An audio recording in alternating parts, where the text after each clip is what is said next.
All right. Welcome, everybody. Agan, happy to always have you, man. It's your channel, bro. I haven't done a stream in a long time, so excited for this one.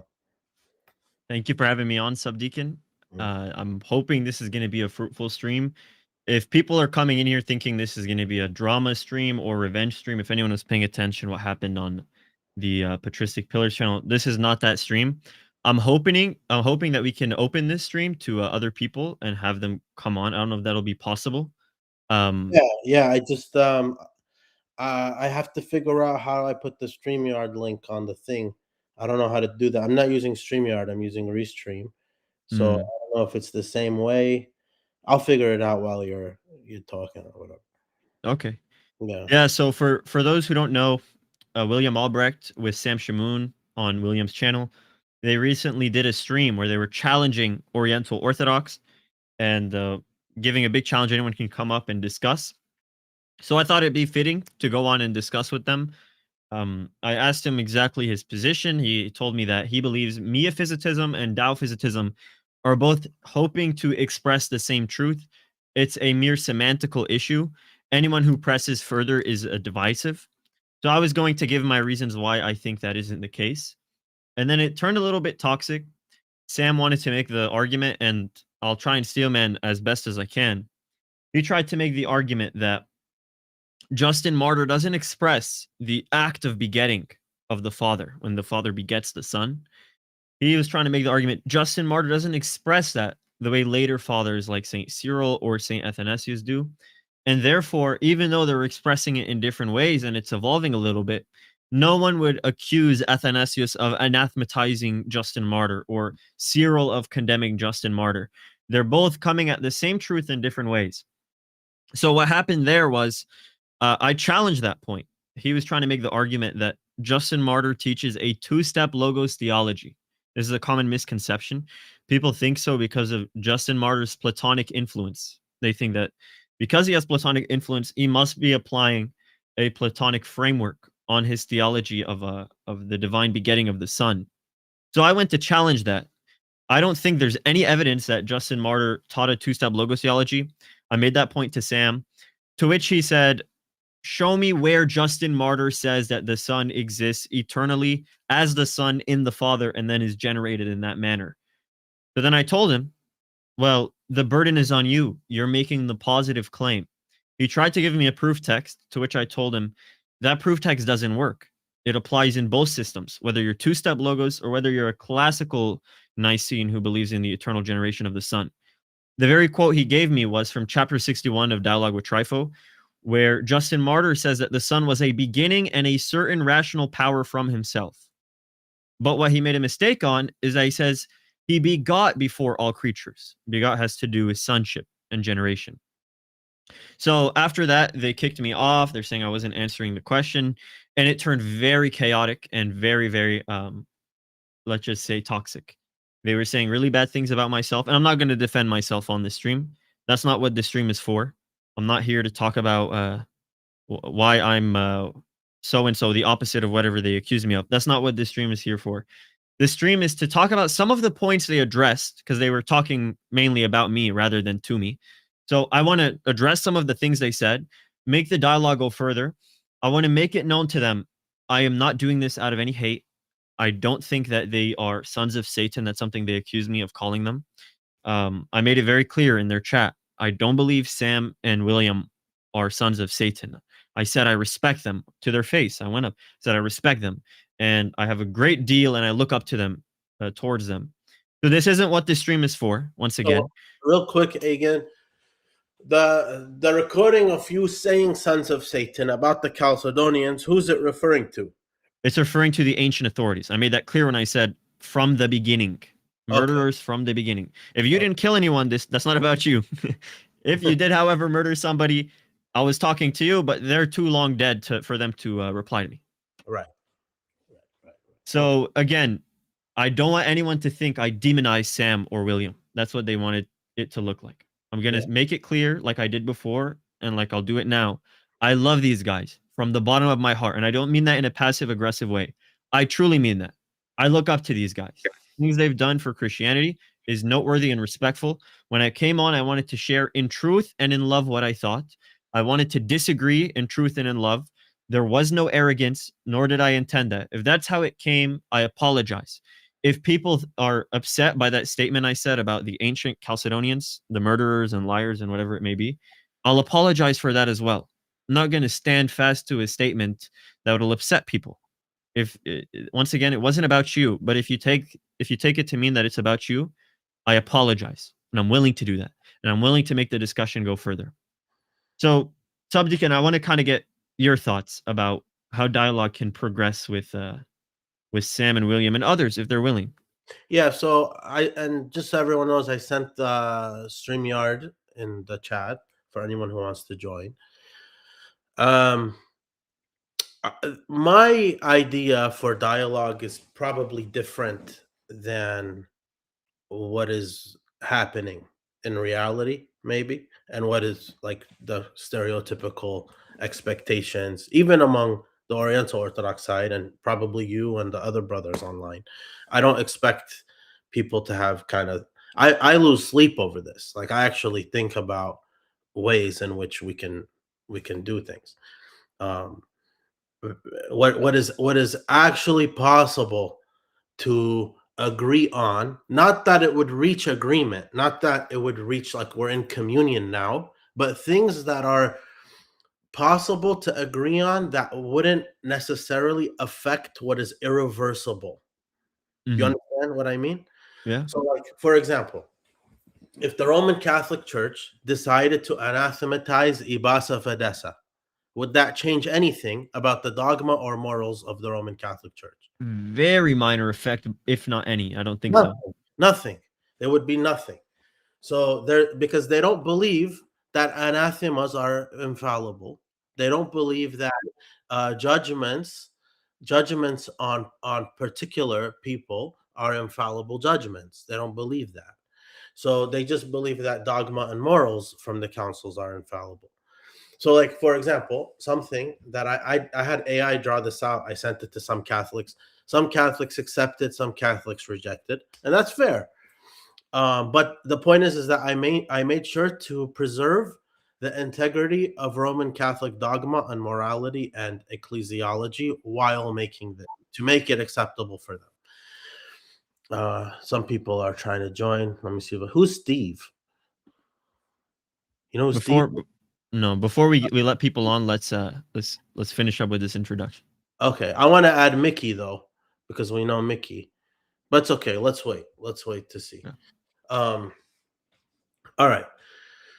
So so I had it draw up an apology to us, um, saying that they apologize for exonerating Ibasa Fadessa based on his letter to Mari Dadisho, and then trying to say that it wasn't him who wrote it, and then trying to tamper the minutes to show that they didn't exonerate him based on that. And also the thing regarding Theodoret, for obvious reasons, we don't need to get into the detail because the guy might be one of the worst guys in history. There's too much to talk about. And then there was another point I can't remember. Oh, and the position of Dioscoros was the other one. So Okay, important. so So that's on the one on their side. For our side, I give the 497 option again of, okay, let's see the tome's language. Maybe it was mistranslated. Leo said it was mistranslated to sound Nestorian. 497, it gives the option, letter of Alexandria. So let's talk about it. That's like our like reapproachment. So this is the thing I had AI draw up, and I still, from my whole heart, I believe that on the Roman Catholic side, none of the things I put in the agreement on their side of it should be something that they would be reluctant to. I Yeah. think it should be. It's not. None of these guys are saints for them. They don't canonize They them. Who cares? they did say some things as well when I came on at the very beginning when I was trying to build a common ground before I gave them my disagreements. One Yeah. of the common ground things that I wanted to get out of the way was, what do you guys think about the language and Christology of Cyril, some of the fathers in Ephesus? Do you think that they taught one nature? Before we get into arguments, whether that concession is bad on the Roman Catholic side, whether they're rescinding anything, we did come to that common ground foundation, and I like that. What I wanted to point out was an issue I would have had saying after acknowledging that and then saying, well, it's just a linguistic issue. This was what I was about to say, but they didn't let me say it. Mm. I told them very clearly, I wish this was a semantical dispute. I told Yeah. them that. I Yeah. wish this was a semantical dispute. It does two things. It makes reunion a lot easier. Let's be fair. Let's be charitable. It makes it a lot easier. Secondly, it tells us what to look out for as faults that would prevent reunion. In this case, think about it. If everyone agrees on the same theology at Ephesus, Mm. Mia Thesis to Theologos Sarkomeni, they read certain homilies of St. Theodotus, which, let's say, it doesn't refute Diophysitism, but refutes its language, right? Theodotus says there were not two things nor two natures. St. Acacius says there's not two natures after the union. When we have that language framework, and then we see a council being imposed, telling you to say opposite, killing you for disagreeing with their new language schema, and making it the criterion of orthodoxy, or in this case, Catholicity, that raises an issue. I think there's a bigger issue to find when it's a mere semantical issue. But regardless, it's good to build common foundations. It's good to see what we can agree that won't necessarily falsify either of our positions. And then it's also good to see what we both have on the table and what that means for dialogue. I mean, think about it. If the church is saying, say one nature, don't say two natures, you agree this historically happened. Then Pope Leo comes out of nowhere, convenes a council, which is unnecessary because everyone already has the same faith according to them, convenes a council, which is unnecessary. It just becomes a political power grab, or in this case, a papal power grab. It tells us what we need to know about the development of the papacy, and that helps us so much further with dialogue in the future. What do you think about that, Subdeacon? Yeah, absolutely. I want you. I don't know if you want to do this now or later, but I want you to get to the point that Sam and William were trying to ask you. I want you to talk about that because a lot of the people watching, we didn't know what they were even talking about until after you were gone, and then they explained it about this development of understanding the Yeah. eternal begottenness of the Son, and therefore there could be development in this other side of things. Yes. So You here's know. where I was willing to grant. I was not going to grant because I have to be firm on what it is I believe. I can't believe something and tell you otherwise. I was firm on the fact nothing in Justin Martyr's corpus indicates a two-step logos theology. I'm firm on that. But I told Sam straight up, told Sam, this is so mundane. You're accusing me of being arrogant. Hear this out. What if I grant you this? You make your argument and we talk about Christology. And then William and Sam interrupted. So you were wrong. Oh no, don't grant. So you're arrogant. You're prideful. You don't want to give me a quote, etc. I was willing to grant. I believe there. By the way, there are people who taught two-step logos theology. For example, Theophilus or Tertullian. We don't venerate Tertullian, but I can throw those out there. I was willing to grant that and then show how that still wouldn't lead into what we find at Chalcedon with the distinct languages. And I was citing this. I had this prepared. Something was telling me they were going to bring it up. I had this prepared from before I even requested up and before they brought this up. I had a quote from St. Athanasius' Discourse against the Arians, Discourse 3 against the Arians, where Athanasius says something that Justin Martyr would have said. And he says, if someone says this in simplicity, we have no reason to disagree with them or anathematize them. I can get the quote right now and send it in the chat if nobody believes me. 1 second. It's from his third discourse against the Arians. Here it is. I'll send it in the YouTube chat, and Subdeacon, if you can pin it. Okay, let me see. Let me erase. That's the first part. The second part, that's the third part. You want to bring that up. Be it so, say they. Yeah. This is from Athanasius' Discourse 3 against the Arians. Okay. Be it so, say they. Interpret these places thus, and gain the victory in reasonings and proofs.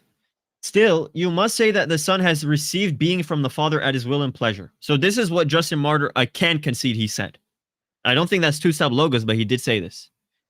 And then, if you can go to the next quote, Subdeacon.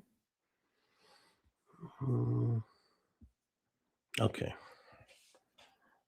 Thus they deceive many, putting forward the will and the pleasure of God. Now, if any of those who believe aright were to say this in simplicity, there would be no cause to be suspicious. And then the last part, expression, they right intention prevailing over that somewhat simple use of words. So here's what Athanasius is saying. The Arians are bringing up the fact that the Son is begotten by the will of the Father. And Athanasius is saying, if someone is saying this in simplicity and using simple use of words, there's no reason to bring this up as a problem or a contradiction. So then, how do we apply this now to the Christological context? Let's do it simply. If you say two natures in simplicity of tongue, we have no issue with that. That's not the issue. We say that. We say there's two natures, he's from two natures, but after the union, there's one nature of the Word incarnate. One nature and two natures are not irreconcilable. One nature and two natures after the union is irreconcilable. That is no longer speaking in simplicity. That Justin Martyr argument doesn't work anymore. That idea of two-step logos theology developing into that Nicene tradition, that doesn't work, because those are establishing different use of simple words. Whereas the Daophysites know what we're saying. Many epistles where even Leo says that we say one incarnate nature of the Word, and he says we're trying to deceive him. He cites that. So, okay, there's a few points here. Sorry for everybody waiting. We're not forgetting about you. You'll be on. There's a few points. The first point is there can't be a development in 20 years. It's the same Christological context that's happening. It's the same people alive. They're going to be like, we just said this. Now it's this one. So it can't be that.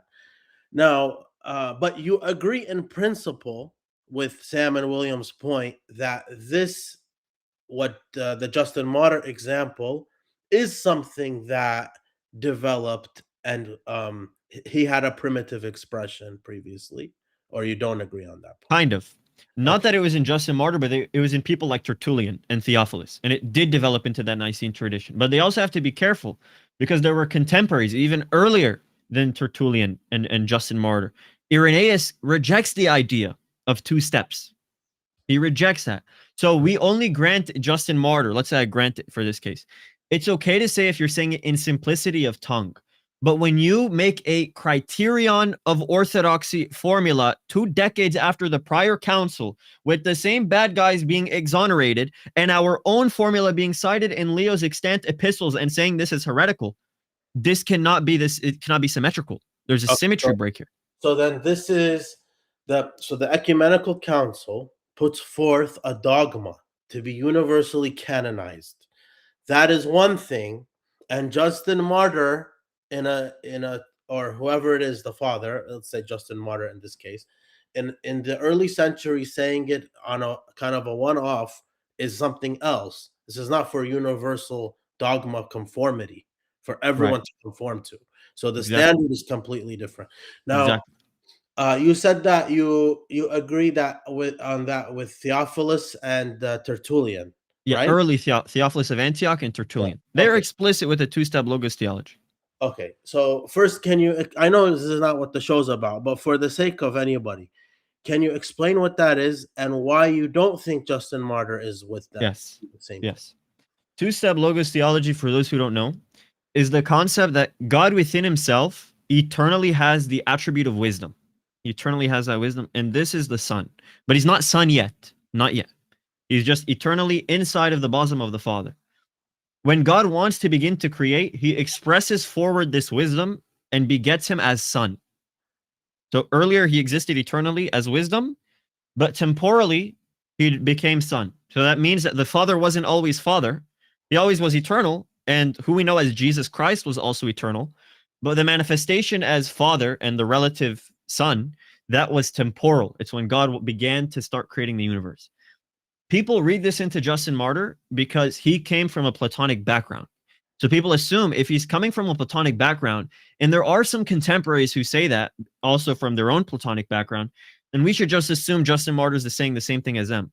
But there's nothing in his corpus at all which hints this. If anything, you find the opposite. The very proof text that Sam brought was when Justin Martyr says, God begot before all creatures a rational power. Begot. Begot is a relation of fatherhood to sonship. So even his very proof text of wanting to show that the Son is wisdom, he says he begot this rational power. He begot this wisdom. And I was giving the example. Even our later saints, Athanasius and Saint Gregory of Totiv, an Armenian saint, they teach the eternal generation. They're not teaching a two-step logos, but they say it's in the form of God self-intellecting himself, knowing himself, introspecting himself with wisdom.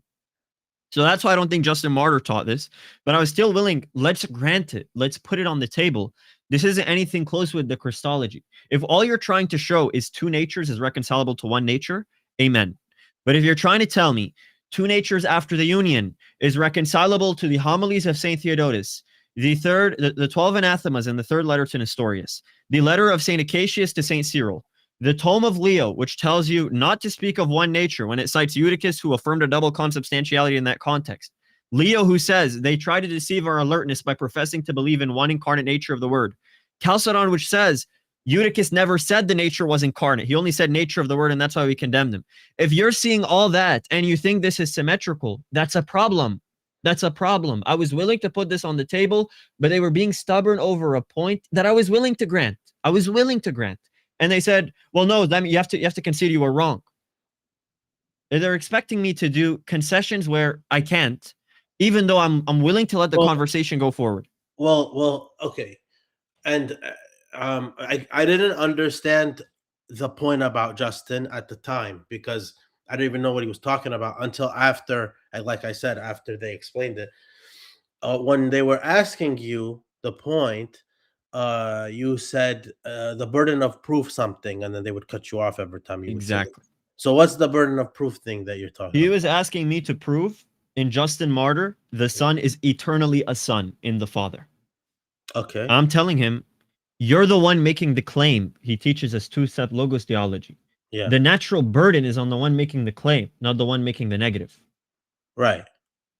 So And apparently, Sam is saying that Justin didn't believe in an eternal logos.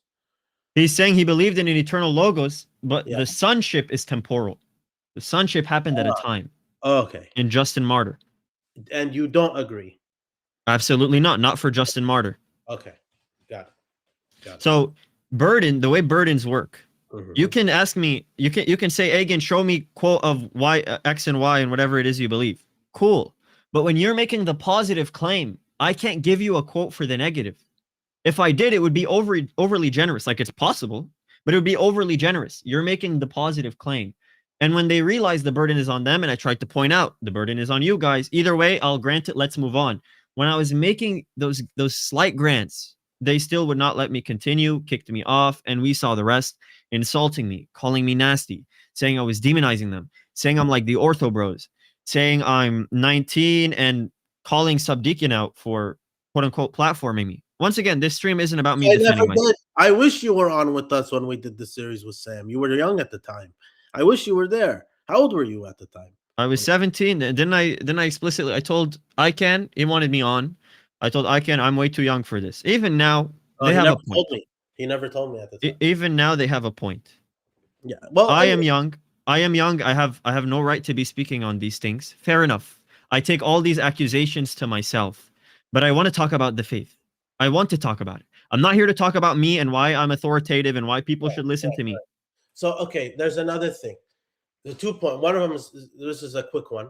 So you said early Theophilus. You're saying Theophilus of Antioch changed his mind later. I would say Theophilus of Antioch had this conception of a two-step logos theology, but he meant it in simplicity, the way he words it in his corpus. Okay. And then the bigger point Um, what do you make? So, when you said the thing about Sebastian Bach is not more authoritative than our fathers, and Sebastian Bach is not saying that, as you would agree. Yes. Sebastian Bach, he is giving. I think you can still hold to everything our father said and agree with Sebastian Bach on this. Fair enough. Fair Yeah, enough. It, because Brock is saying that both sides are trying to arrive to the same thing. That's true. That's a we fact. are. Yeah. So so I don't think it contradicts anything. Now, for unfortunately, they took it as you dismissing him, which I don't think that was your intention to do at all. Here is my intention. I'll say Yeah. my intention. Yeah. My intention was I venerate saints who ripped the tome of Leo in half. Mhm, Okay, that's who my saints are. I'm not talking about like pre-schism. I'm talking about like the post-schism ones. mhm, I venerate those type of saints. Saint Samuel the Confessor, Saint Severus, Saint Felixinus of Mabug, Saint Dioscorus, who went into exile, the thousands of martyrs who were murdered and persecuted by the Chalcedonians immediately after the council. These ones hand me a trail of blood, telling me what it is I should believe, why I should believe it, and why I should be willing to put my life at risk and take this to the death. If, let's say, hypothetically, Sebastian Brock does contradict me and he does contradict the fathers, I am lesser than Sebastian Brock. I have no issue saying that. I am nothing. I'm an ant. That's the wording they used. I am. I am nothing. But the one greater than all of us is the one who gave their life for the sake of Christ. And the ones who show by their fruits how serious this was of a theology, how serious it is to preserve this. Even though we're trying to express the same conclusions, even though we are, there are some things which our churches have made clear is not on the table. The Tome of Leo is not on the table. The Council of Chalcedon is not on the table. The Ethiopian synods have made this clear during the joint declarations with the Eastern Orthodox. No mhm. matter what happens in these joint declarations, we are not accepting this council over our dead bodies. I have to respect that. I said I don't my podcast I did with Roots of Faith. I said we'd rather die than accept Chalcedon. And then they clipped this and then they sent it everywhere. Not Roots of Faith. I don't know who. I think uh, this other Catholic podcast. I forgot what it's called. So um uh it's like it's such an offensive statement to them. What is the expectation here? Like we're Oriental Orthodox. We're not. It's not like we're expecting to go into your parish, the Novus Ordo up the street, and then walk in and they have an icon of Saint Severus. We're not expecting that. Like what do you expect from us? This Mm. is our tradition. Let me tell you something, Sabdi. Hmm. I was listening to an Eastern Orthodox priest. He was on Cleave to Antiquities channel. He's trying to explain the schism and what happened and why he doesn't think it's fixable. And he said, we are at fault because we are stubborn that our saints died for this and we will never let that go. What would you say to that? What do you think? That's the expectation. Mm, mm. Wouldn't you agree? We have to. The church, the seat of the church, even though it's the rock of confession, the rock of faith, that's one of Mhm. its foundations. The most important foundation in conjunction to that is blood. You This know is what? a river whereby we have the deposits of the faith. It's crazy because it's like, when we talk to Muslims, I remember the first time I used to be a teacher in England. This is تقريباً like 15 years ago, something like that. And I had Saudi students. They were in high school. So the Saudi students, they never met an Arab Christian before. They didn't Mm, know that existed. So when they saw me, like, what do you mean you're a Christian? Like, so you don't believe in Muhammad? And I'm like, no. And it's to a lesser level. It's like the same thing that's happening. It's like the people who are talking to us, they get so offended by our position without even us like actively offending them. Just mm, our position is offensive. And it's like, mm. what is your expectation? Do you not know who we are, or do you not know about us? Yeah, yeah, yeah. But Sebastian Brock, he is He's a Melfono. He's a Melpana, like officially. He's a teacher in the Syriac Orthodox Church, which is an honorary title bestowed by the patriarch. Um, and he entered into the church officially recently, as you know. Hmm. He was Anglican for all of his life, and he very like after retirement, just like a few years ago, he became Orthodox. Yeah. So all of his works that he didn't do them as Orthodox. Mm. That's a very important point. So like anybody who's reading his stuff, nobody should read his stuff and think, "Oh, but he was a Miaphysite." No, he was not. He was a Chalcedonian when he was doing all of that. He was an Anglican. Yeah. Like So even hypothetically, if this guy said like the Council of Chalcedon should be held as standard of orthodoxy, this is before his retirement, and his conversion is posterior to his retirement. That's what yeah, I'm understanding. but the point I'm going with is like on the other side of it, like for example, when he would write, he translates Ephraim. He mixed the natures like pigments, and out came the God Man. Or your nature is single, but there are many ways of interpreting it. This is all Brock. But we emailed him about that quote, and he said Ephraim here is expressing this concept of one Kiana very early on, referring to Christological union of the natures. Absolutely. And his hymns on the nativity and so on and so forth. Like all of his stuff, he's doing it not as a Miaphysite, and still he's faithfully, honestly translating this for Yeah. us to be able to use today. Um, and I want to address also DMA brings up a point, and I don't think we disagree with DMA on this. He says, "What are we arguing about? It's like we're Protestants." Because he's saying all of us, yeah, not just Oriental Orthodox, whoever it is, if it's Roman Catholic, Eastern Orthodox, anybody who's arguing with each other about Christology is like Protestants because they're not obeying the church that has the agreements. So, to an extent, we agree with him that, of course, we would not be Protestants in the sense of we understand better than our hierarchy does, and therefore we disagree with them. No, go ahead. Yeah, even on this concept of the joint agreements, I've pointed this out many times, and they just seem to keep ignoring it. Hmm. When the Coptic Church made their joint declaration with the Roman Catholics, even within that, it says the theological differences are strengthened by non-theological factors. That's number one. Number two, even if we grant that the document itself, it says Chalcedon is ecumenical. Let's say that it doesn't say that, but let's like pretend in a hypothetical world that document did say that. Immediately after the Roman Catholic Church signed a declaration with the Assyrian Church of the East, the Coptic Synod gathered, and I quote, said that the theological differences between the natures of Christ now stands. They say that verbatim. It now stands because they signed with the Assyrian Church. And Bishop Bishoy, he's the secretary of the Coptic Synod, he said their agreement with the Nestorian Church challenges the former agreement. Any agreements, by the way, any of the agreements that the Oriental Orthodox churches did independently with the Roman Catholics, all of that is weakened by the fact that in 2003, a joint commission of the Oriental Orthodox was established. So now we have to start everything new. We have to start as a single church. Rome tries to talk to us like individually. That's not how it's going to work anymore starting 2003. We do it together. And that's what we did do. And in 2024, the dialogues were suspended. They ended. So nobody is Protestant here. My own bishops tell me how to treat these joint declarations. And even then, I can grant that the joint declarations say the theological differences are strengthened by non-theological factors. I agree with that.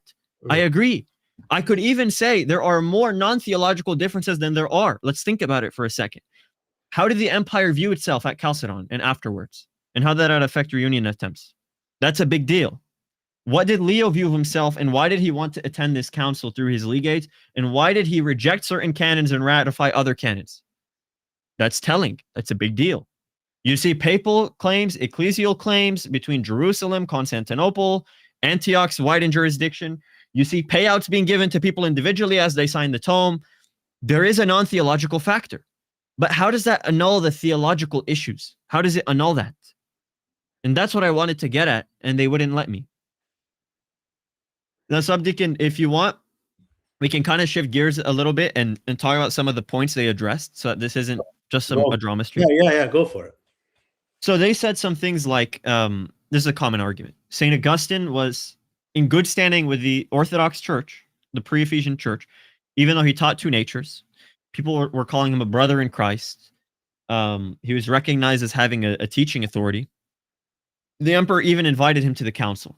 So if someone right before Ephesus taught two natures and was in good standing with the church, is that not evidence that it's all semantics and we're teaching the same thing? On the point of Augustine, we're not like them. Here's what I mean by that.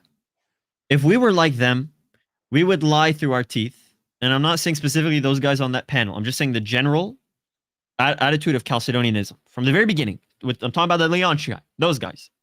From the beginning, they would have tried to reconcile Augustine if they were like in our shoes. They would have tried to reconcile. He was a Miaphysite the whole time. Trust me, he got that statement from Diodore or something like that. Something silly. He was inspired, but he meant it in an orthodox way, something like that. The way they treat Cyril. Think about how they treat Cyril and how we treat Augustine. But no, we're going to tell you straight up. There's no reason to be sneaky about it. Augustine taught two natures. That's granted. That is on the table. Let's talk. Let's talk now. Why did Augustine teach two natures? Let's put that on the table and have that discussion. Was Leo reliant on Augustine? Let's put that on the table and have that discussion. What did Augustine say about himself when he differs from the patristic consent? Let's put that on the table. Would Augustine still have kept his theology if he attended and saw the minutes of the Council of Ephesus telling you not to say two natures? Let's put that on the table. You know what else we should put on the table? Let's put on the table how you guys venerate someone who says the Fourth Ecumenical Council was a council of demons. Should we mention that? Is that on the table? Not just that, but Saint Jacob of Saruj, who is venerated by the Maronites, the Syriac Catholics, even though I think the Roman Catholic Church added him. He calls Chalcedon a synod of Jews and a synod of thieves, synod of dogs. Jacob says it. But I'm demonizing them, apparently. Okay, ماشي. حاضر. نعديها. For those who can speak Arabic. Even with the case of Augustine, when you see him signing on to Laporius' confession, he signs on to a confession that says there is one will in Christ. Your Sixth Ecumenical Council anathematizes that. Honorius was anathematized in that, in the Council of Trullo, I believe in Nicaea too, right? His name is mentioned.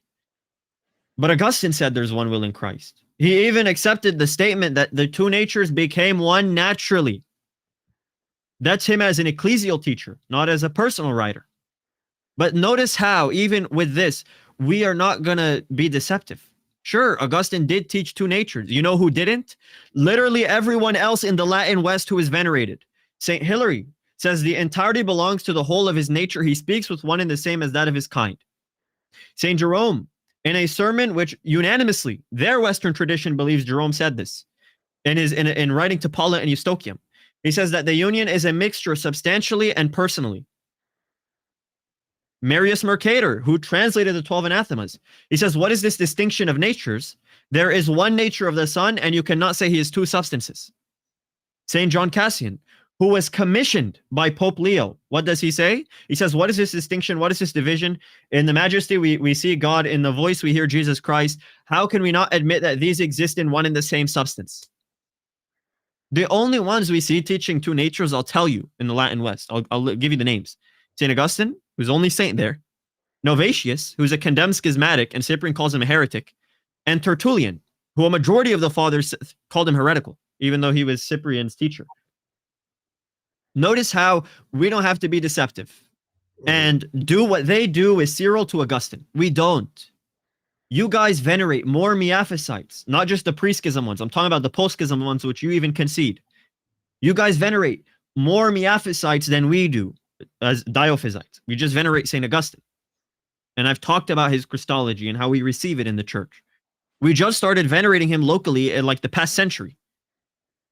So that's for the Augustine thing. Do you remember any other objections they made, Subdeacon? Augustine, Philip the deacon. Yes, that's an important one to mention. Yeah. They cite Philip the presbyter. He's a legate of Pope Celestine at the Third Ecumenical Council, where he basically says that the bishop of Rome, Peter will always and forever live in his successor. He lives and judges in his successors. Guess what? If you listen to that sentence closely, no one would disagree with it. He lives forever in his successors. If the bishop of Rome has a successor, why would we say Peter doesn't live in him? I'm going to repeat that again. If the bishop of Rome has a successor, why would we say that Peter does not live in him? They read the forever as modifying a different part of that clause. They read the forever as he will always have successors, rather than he will always live in his successors. I challenge you to read it. Pull up the Greek. I've pulled it up from ACO. He doesn't say that the bishop of Rome will always have successors. He says he will always live in his successors. And St. Basil takes the Firmilian position, the Cyprianite model, and says, if you deviate from the faith, you might have what's called material succession. I'll grant that, but you don't have a succession from the apostles. So we agree to a very prima facie understanding of what Philip the Legate said there. They can't agree with everything Philip the Legate said. This is something in the minutes. You will not find it on New Advent. It's not there. You can only find it. You won't even find it in what's his name? Father Richard Price. Elijah's in the chat. Ehab, feel free to come up with us if you want, brother. So as I was saying, if you check ACO in the Greek version of the minutes, and I actually want to see what Roman Catholics have to say about this. I've never presented this publicly, and I will in detail in my papacy video. Philip the Legate says about the deposition of Nestorius, all was judged ecclesiastically and authoritatively. Now, if it be superfluous, repeat your judgment on Nestorius before us, that we might agree and also give our own sentence. So what the legates are saying is, the bishops in consent, they ecclesiastically deposed Nestorius, and now Celestine's agreement, word for word, they say it's superfluous. I can send the quote in the side chat and send you where you can find it on ACO. I'll actually do that right now. 1 second. And I'll reread it out word for word, just in case I misworded it on accident. You can find this on ACO, volume 1.1.3, 59. I'll put that in.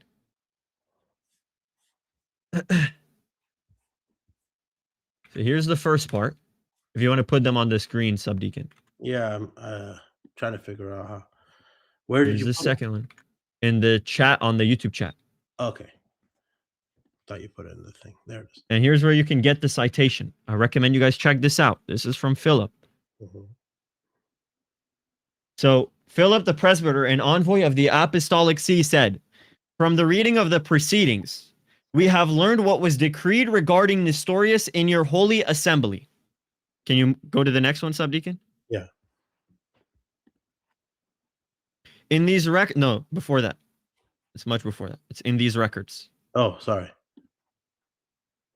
In these records, we have recognized that all was judged canonically and according to ecclesiastical discipline. The Greek is attached. Go to the next quote. However, we now also request, even if it be superfluous, meaning unnecessary, that those same matters read before your synod be read again before us, so that we, following the example of the most holy Pope Celestine, and then go to the next quote, who entrusted this duty to us, and also of your holiness, may be able to affirm the judgments rendered. So he's saying, you guys did everything canonically. The ratification, the official one at the council didn't happen yet. Even if it's superfluous, even though you guys did it canonically, repeat it again so we can accept this decision in our light, in our own seat. So this is from Philip the Presbyter. The one quote where they always use of Philip the Presbyter saying that the Peter always lives and judges in his successors, we agree with.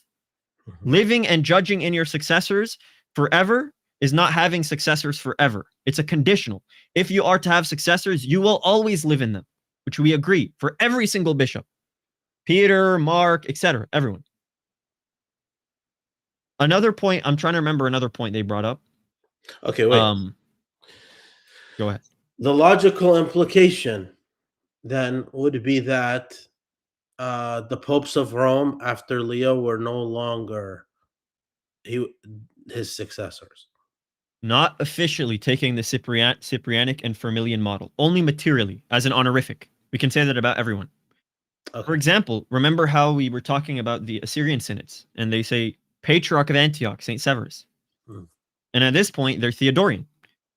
So constantly, bishops who are not in communion with each other, officially, if you're taking at least the Cyprianic standard, which I think is the consent of the fathers, I'll argue that in my papacy video. If you were to take that model, then they don't have actual successors. But in a material sense, you can say it in an honorific way, which we believe. So is Pope Leo the actual successor of Peter? Let's think about it for a second. How does anyone succeed bishops in the Cyprianic model? It's by confessing the faith of Peter, right? Peter, when Christ asked Peter, who do men say that I, the Son of Man, am? What did Peter answer? You are Christ, the Son of the living God. And St. Theodotus of the Council of Ephesus makes this point. This is a Christological confession. Same with St. John Cassian. John Cassian is arguing this against Nestorius, that the teacher of all, Peter, he affirmed that the visible one is the Son of God. It's a Christological confession. And Cyprian says everyone who holds in this confession is a successor of Peter. This would also imply to his actual local succession. Now, specifically, if you disagree from this common faith, you're no longer having that official succession from Peter, even at a local level, although we can grant it to you as an honorific. Okay. Trying to think of another thing they brought up, because I know they brought up a lot of things. Do you recall anything near the very end? They were saying a lot of things. Oh, me using fake quotes. I'll get into that. I know 99.99% chance probability William Albrecht is talking about St. Gregory Thaumaturgus is on the faith in part, preserved in Codex Vaticanus in the Greek manuscript 1431. St. Athanasius' letter against Jovian, which is cited by St. Cyril. So whatever I'm doing, Cyril's doing as well, by the way. And the quote-unquote Apollinarian works of Julius on the incarnation, on consubstantiality, his work to Dionysius, his work on the sacrament of the incarnation, etc. He's basically talking about the Apollinarian forgery. Here's the thing. If I was citing them merely, just by themselves, and I quoted my mouth, didn't tell you that some people think that these are Apollinarian forgeries. I just cited them and say, boom, now you have to accept our church. If that's what I did, they have every point to accuse me of, even if those works might be authentic. Because it's dishonest to cite a quote and not tell people what other people think about that quote. Even if that quote is authentic. If people contest it and I don't say that people contest it, then sure, say I'm citing fake quotes, even if they're real. That's okay. I'll let you say that. But I have never once in my life, ever, cited those quotes, said what people think about them, and refuted them instantaneously in the same breath. Never in my life. Go through my whole channel. In my Mia Physi Florilegium, I did that. I said, this is what they believe. Here's how you refute it. And this is why it's authentic. I've always done that. Always. And I've cited their own authorities. And I've cited our own common pre-schism fathers citing the same quotes. So if I'm nasty for doing this, then your saints, I'm not going to say the word, you can fill in the blank, those are your words, are X. And our pre-schism fathers are X. If I'm nasty for doing that, then both your fathers and my fathers are. But if, however, I'm saying what people think about these quotes, and I'm giving the refutation for it, and I can do it right now. I'll give the refutation right now. The first accusation of Apollinarian forgeries, it came from Marcion immediately after the Council of Chalcedon. People weren't accepting the council and were circulating books of Athanasius, Julius, and Gregorius. They were circulating this. Word came to the emperor, and the emperor made a judgment. I know that Leo says this Christology is Apollinarian. They have quotes which teach this theology, so I'm assuming they're Apollinarian. That's his inference. That's the first time you find this accusation. There's a female scholar, I'm forgetting her name right now. She says that the Antiochians accused Cyril of Apollinarian forgeries. There's no primary source evidence of that. That's just a secondary scholarly claim. So that's the origin of the quote. And then Marcion made it imperial law that Eutychians get the same capital punishment as Apollinarians. So he established this imperially now. This presupposition is established imperially. And then we find in the monasteries of Palestine, Evagrius records this, where the monasteries of Palestine are citing Julius, Athanasius, and Gregorius. And Evagrius, he's your historian, he's saying those are Apollinarian forgeries. So now, guess who are the two people who come from the Palestinian monasteries? Leontius of Jerusalem and Leontius of Byzantium. And by the way, we thought they were the same person until 1944, and there's still a big case they probably are the same person, but let's treat them as two Leontii for the sake of argument. They're from the same monastery at the same time. And now they're starting to give quote unquote proofs of why these are Apollinarian forgeries. These proofs are what Hans Lietzmann, recently, he's a German scholar, appealed to and made it the scholarly consent that these are Apollinarian forgeries. So you're relying on Lietzmann, who's relying on Leontius of Jerusalem, who's relying on Palestinian thought, who's relying on Marcion's own presuppositions, which don't exist prior. And those guys cite quotes which have never been seen before of fathers saying, yeah, or sorry, Apollinarian students saying, yeah, my teacher, Apollinarius, wrote that there's one nature to refute the Cappadocians who taught two natures. Just coincidentally, these quotes were appearing out of nowhere. And then Maximus relied on them, Justinian who relied on them, which scholarly unanimously consent say that Justinian is relying on Leontius of Jerusalem. And then therefore Maximus further on is relying on them with the other guy who composed the Doctrina Patrum. So that is my compelling case why the Apollinarian forgery hypothesis is false. My case for why the Apollinarian forgery hypothesis is false is because the Apollinarian forgery hypothesis is built on forgeries. It's for the evidence for it is first found on guys who said that 11-year-old Severus corrected Timothy, who said that Cyril was Diophysite the whole time. Oh, how convenient you magically found these quotes all of a sudden for the first time in the 6th century. So please do your stream where I'm supposedly citing fake quotes so I can represent the evidence I've been doing it and convince everyone who's ever watched it, because anyone with sensibility will concede to this. So please, I'm hoping they do that. They do this stream, it'll have a broader impact and a lot of people will see it. Yeah. Okay, so let's get some guys up here, huh? Let's get people up. Okay. And it can be people who ask questions, etc. We have Mickey, we have Simple Orthodoxy, Shnuda, and Steve all waiting. I think I could do 2. I don't know if I could do more. So let's do them in order. Can I do more? Oh, I can do more. Nice. All right. Welcome, guys. You can unmute yourselves. Hello, hello. What's up? Is this Mickey? I can't see names. I can only see like the letters. Yeah, I think this is Mickey at the M. And then Mickey.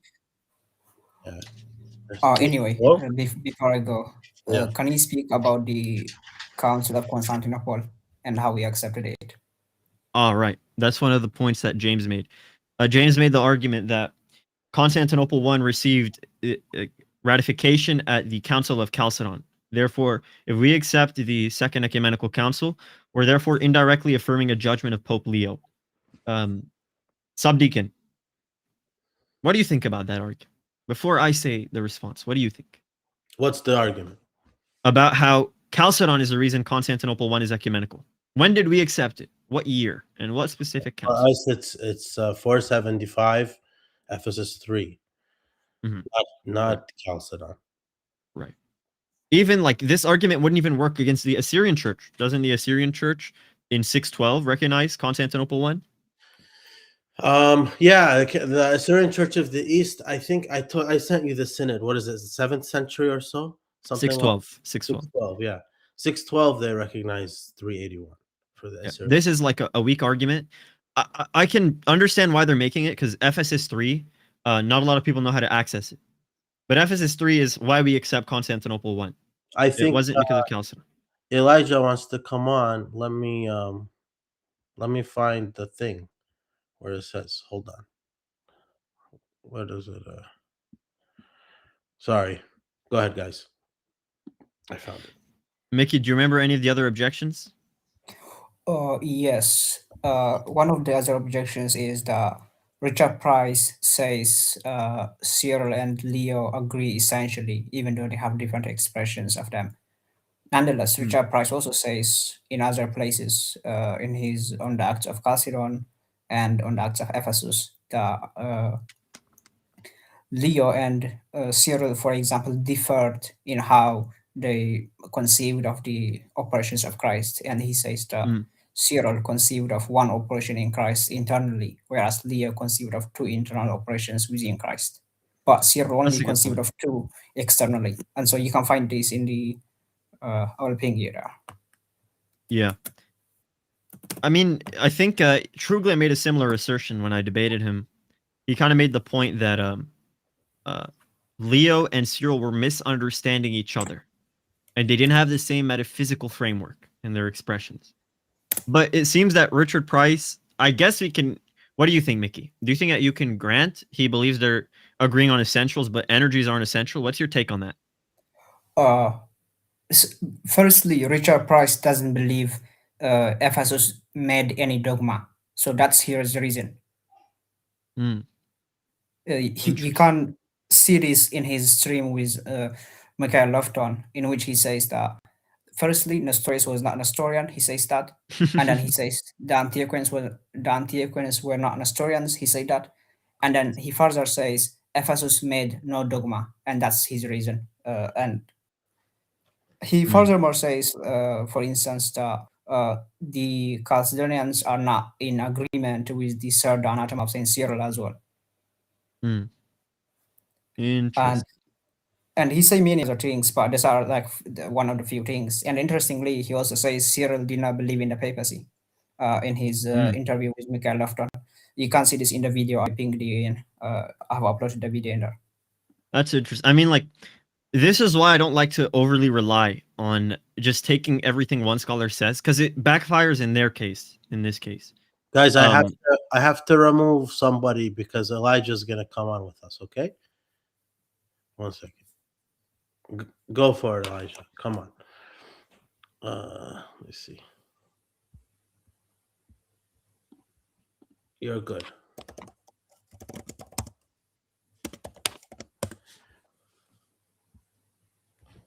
in the meantime, Mr. Simple Orthodoxy, I know this guy. Hello, hello. Did you have anything you wanted to say? Elijah, Yeah, you yeah. Oh, sorry. Yeah, no, go ahead. Yeah, I just thought it was a bit of a weird interaction. I think it all started a little bit earlier with like an earlier stream William did when he was talking to like an Armenian woman, and it kind of just like escalated on there. But I feel like again, a lot of assertions are just sort of skipped over. Like when it comes to scholars, right, we're going to trust them for everything on Christology, but when the same scholars say like all of the crimes and murders and stuff like this that the Chalcedonians did, we're just we say, oh, that's a possible circumstance, and we should just forget about that, right? We should just Or gloss over that. questionable historical Yeah, fact is yeah. what they say. Exactly, yeah. And I really like the point that you made about like how they just focused on Augustine and they completely forgot like Cyril at all. Like I feel like we just simply gloss over. Can we just look at what Cyril said? And that's where we maintain our measure of orthodoxy. We never want to discuss Cyril. We want to discuss. I think they said even Irenaeus is two-step logos. I think. Correct me if I'm wrong. They said Justin. Some people in the comments were trying to correct, and then I think Sam went on a tangent trying to reconcile them. Yeah. So we're just like throwing in all of these other layers, which I think you've proven like they're also Miaphysite as well. But yeah, like we start with Cyril, like that's where the measure comes from. How like, can we? Even then, they have some type of argument. I was willing to walk through it with the whole development of doctrine idea. That's fine. I wanted to put that on the table and grant it.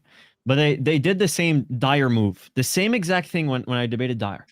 Listen, Dyer, this is a random tangential point. Let's grant it. Let's move on.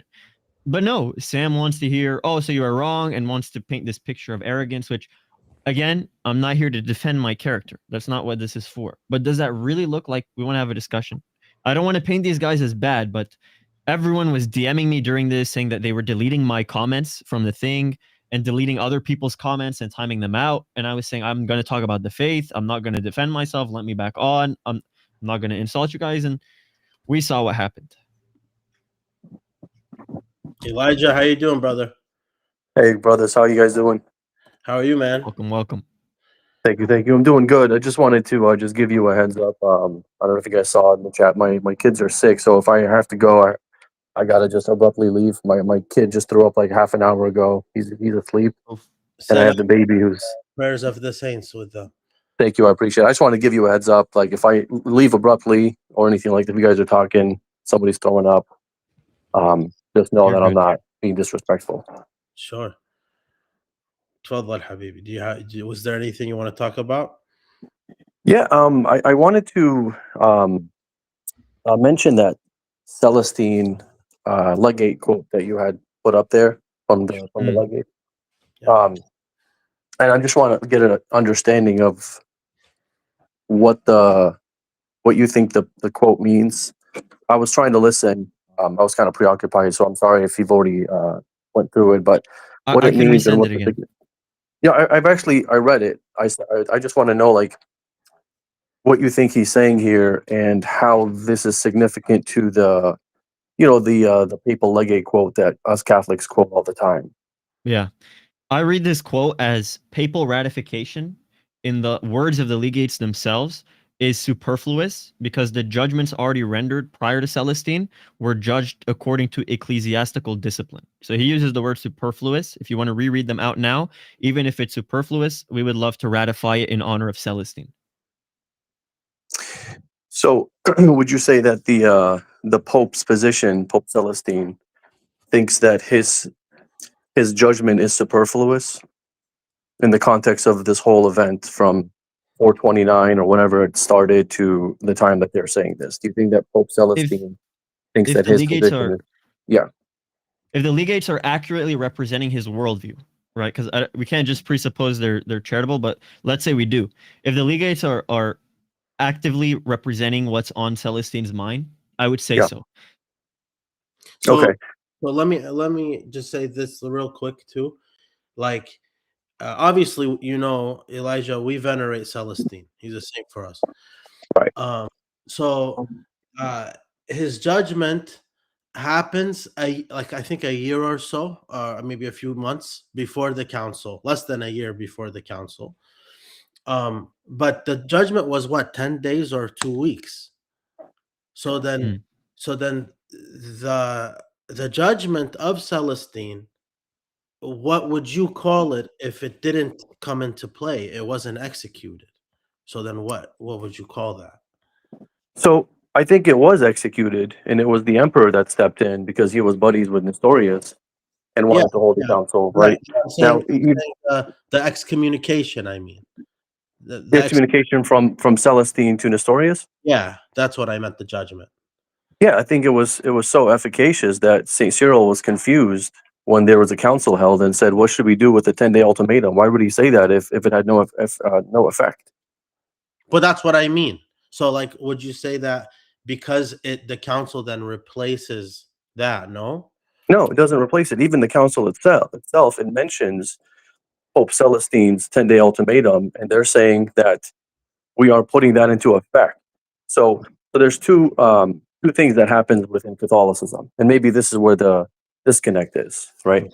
Um, there's two ways of things playing out, right? There's the what happened in Ephesus, and then there's what happened with well, let's just go with the Ephesus. So with Ephesus, you could have a council where the fathers are judging a matter, whether it's dogmatic or excommunicating somebody, right? And then the Pope has to ratify that.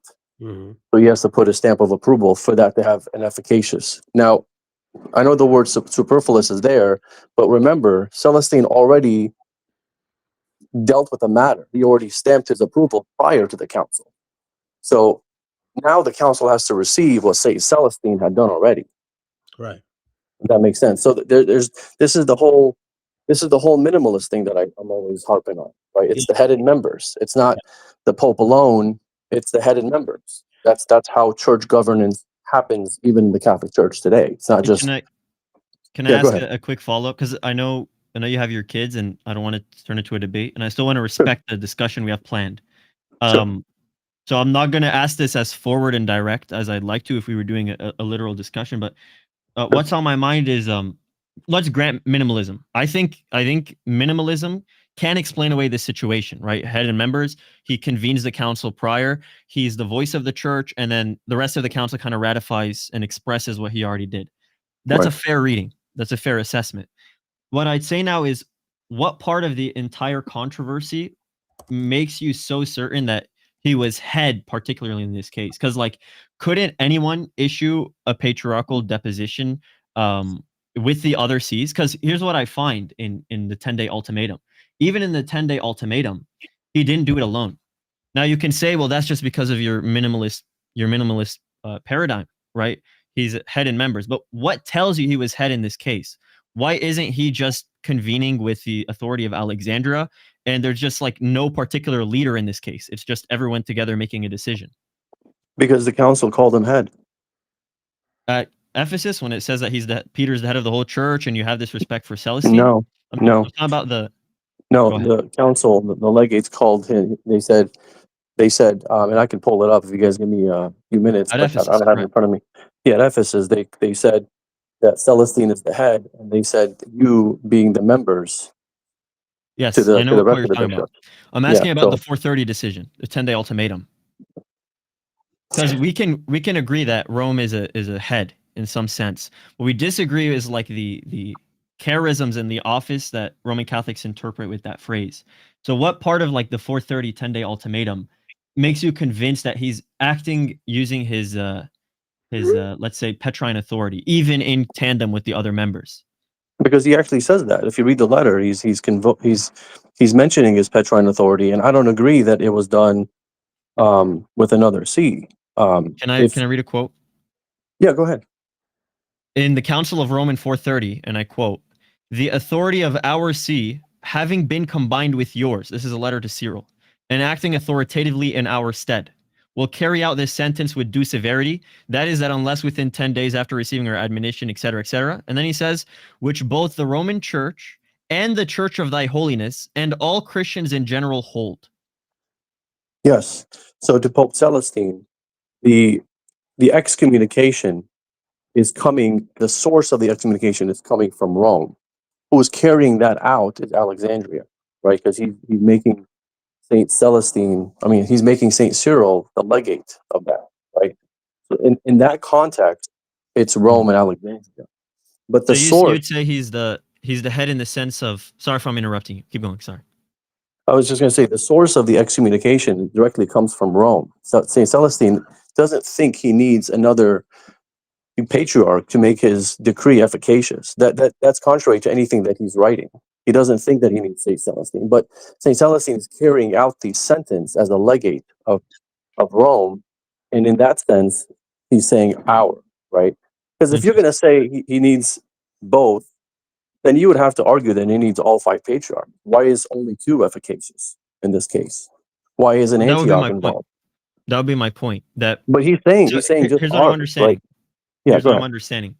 And by the way, we don't subscribe to that concept of a pentarchy the way Eastern Orthodox do. I'll clarify that in a little bit. But Sure, go ahead. from what I'm getting, you would read the fact that this council is happening in Rome as he is the prime mover of this affair, and therefore the others are consenting to his decision rather than he's doing the decision with them. When you say them, who are you talking about? The Roman Synod or the whole church? The authority of our see combined with yours.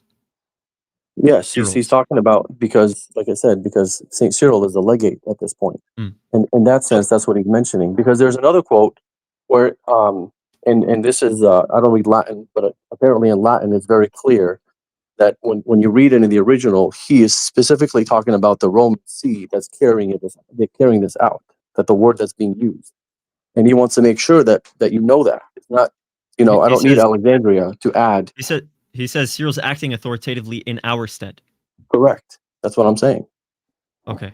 He's acting authoritatively because he's a legate, not because he needs an authority from Cyril to add to this excommunication.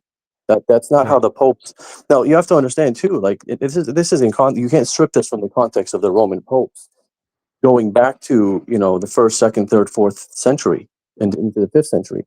The Roman popes consistently believe they can excommunicate somebody from the universal church without anybody consenting or right, and that's happened. Multiple You're referring times. to Quartodeciman controversy specifically? That's the wording I would remember. Well, I'm talking about, let's say, Pope Victor, right? When he excommunicated the Asia Minors, did he think that he needed anybody else to confirm that for him, or did he think that he had the authority? I can address that. This is going to turn forever. Is it okay if I mention your first part and then talk about Pope Victor? It's completely up to you. Well, it's your show. You do you take it wherever you want to take it. Go ahead. It's just I'm scared because normally when this type of stuff happens, it goes back and forth forever, and there would never be like a strict resolution. So because this is our show, I don't want people to have the impression you didn't get the final word or anything. So here's what I'll say. From what I'm understanding, you see some extra Petrine authority, even though we're granting it's in tandem with the other bishops, right? He's acting as a head to member. You see, Rome is doing that because the council is in Rome and that he is appealing to him making the decision, even though it's with other bishops. Cool. But if that's your epistemic principle to see Rome as special in this controversy, why not apply it to other patriarchal depositions like Paul of Samosata, where Rome was merely just briefly mentioned at the end, writing the decisions of the Council of Antioch to Rome? Let me get your thoughts on that first before I talk about Pope Victor. Well, So of course, re-summarize you that asked last me. part. Of course, you asked me a question, and then my baby starts crying. So if you don't, I don't know if you guys are gonna stay, but if you can just give me like a few minutes, let me Take just your go time, and maybe. take care of Whatever. this. Your channel. And if I don't come back in time, I'm sorry. If we can do this tomorrow night, I'd love to do this. Whatever you If want. don't mind. Guys, Or we could save it. We there could would save be- it for our discussion. There if you would like. be Oh, we can no save it with it, yeah. there would be no subdeacon Daniel without Elijah Yassi. God bless you guys. I gotta go. Hey, God bless you guys. Thanks for God letting me bless you. and letting me on. God bless you guys. What a good guy. Yeah, I wish we could have conversations like that. absolutely. But I'm not. I'll be fair. I'm not going to respond to what he said. I think that's unfair. He will not have the final word. Okay. I But don't. for those curious, respond, he won't have it. Okay. yeah. Got it. For those curious, I get into the entirety of all of these controversies: Quartodeciman, rebaptism controversy, Ephesus, the Pelagian issues, all of that in full detail in my future papacy video. I'll address all of this. I already have, but if you're curious on where you're going to see, because I don't want to say something he doesn't have the final say. That's unfair. But yeah, let's see if Ican's up here. What's up, Ican? Yeah, what's up, guys? Yeah, I came on. I saw that Elijah was speaking, and he made some good points. So I was hoping to get some dialogue in with him. He might be back. Let's see. Yeah, God willing. Yeah. And somebody else asked a question, Egan, for you. I have somebody asking about the Angel of the Lord live stream, which they mentioned. Yeah. Yeah, what about it? What do you think? Because they mentioned it on there, and it seemed like Sam is now backing out of the previous agreement that he had with you on it. It's okay. It's okay. He's making the point. Oh, Egan made some mistakes. Whatever it may be. Say I make mistakes. I don't care. I'm not here to talk about me. I'm here to talk about the faith. If you want to talk about what exactly I made a mistake on, irregardless of my character, I'm willing to defend my position. I think the position I presented on Sam's stream was biblical and patristic. I gave the receipts. Right. And like he himself, I mean, isn't it a bigger problem if I make errors and you don't correct me publicly, if I'm making public errors, especially on your platform? Isn't it a worse problem, hypothetically, if I did make errors, that you're adding verses on to make a conjunct point with me, and we're both working in tandem, and the entire chat is loving it, and people say, wow, Egan did very well, and you're hearting those comments? Back. Hold on. Yeah. Hold Elijah's on. back, by the way. 1 second. Sorry, Steve. I'm skiing, Steve. I keep having. Go ahead, Elijah. Try to get on. Let me send it. Yeah, don't be. Sorry, I'm the worst technology guy in the history. Oh, there he is. Okay.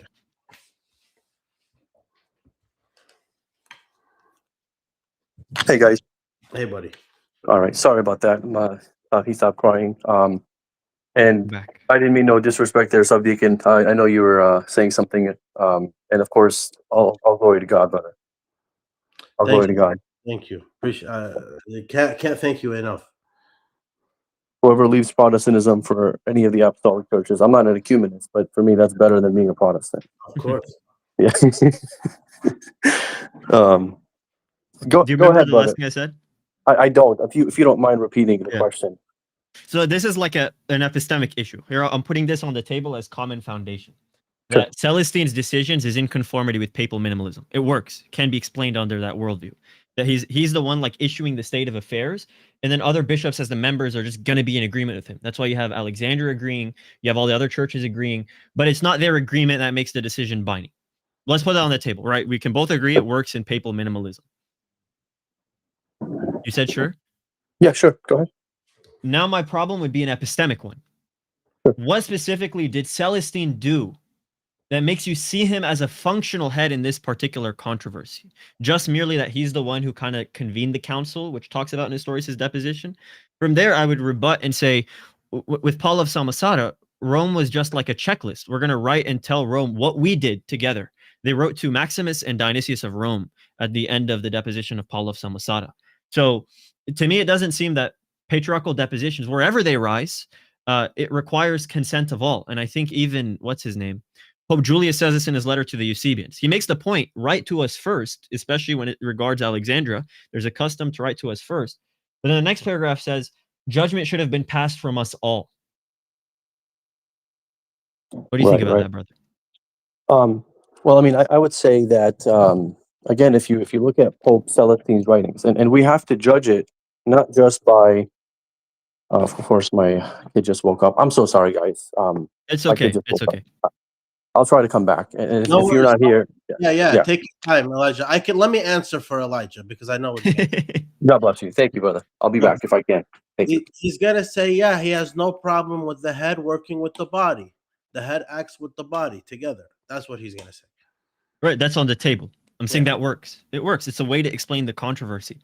It's just why think that way? Why position yourself that way? What did Celestine do that was so out of the norm that makes him ahead here? At best, it's like an epistemic stalemate. Yeah, Egan's arguing like what makes it go one way or the other. Exactly. Like obviously he's gonna say, well, where in the controversy does it say Alexandria needed to agree to make this binding? He's gonna say that's my burden. And then my burden is what I just told him. How does the controversy beginning by doing a synod in Rome prove Rome did anything unique? If you could convene synod anywhere, depose the patriarch, Rome didn't even have to be involved. You could just tell him what you did. That's what happened in the 3rd century. Like, are we now going to say Malchian the presbyter was functionally a head in members? Because, forgive me for my words if this sounds a little blasphemous to the papists, I think we can agree he did more for deposing Paul of Samosata than Celestine did for Nestorius. Like, literally, the fragments we have of what went down with Paul of Samosata, the only one talking is Malchian.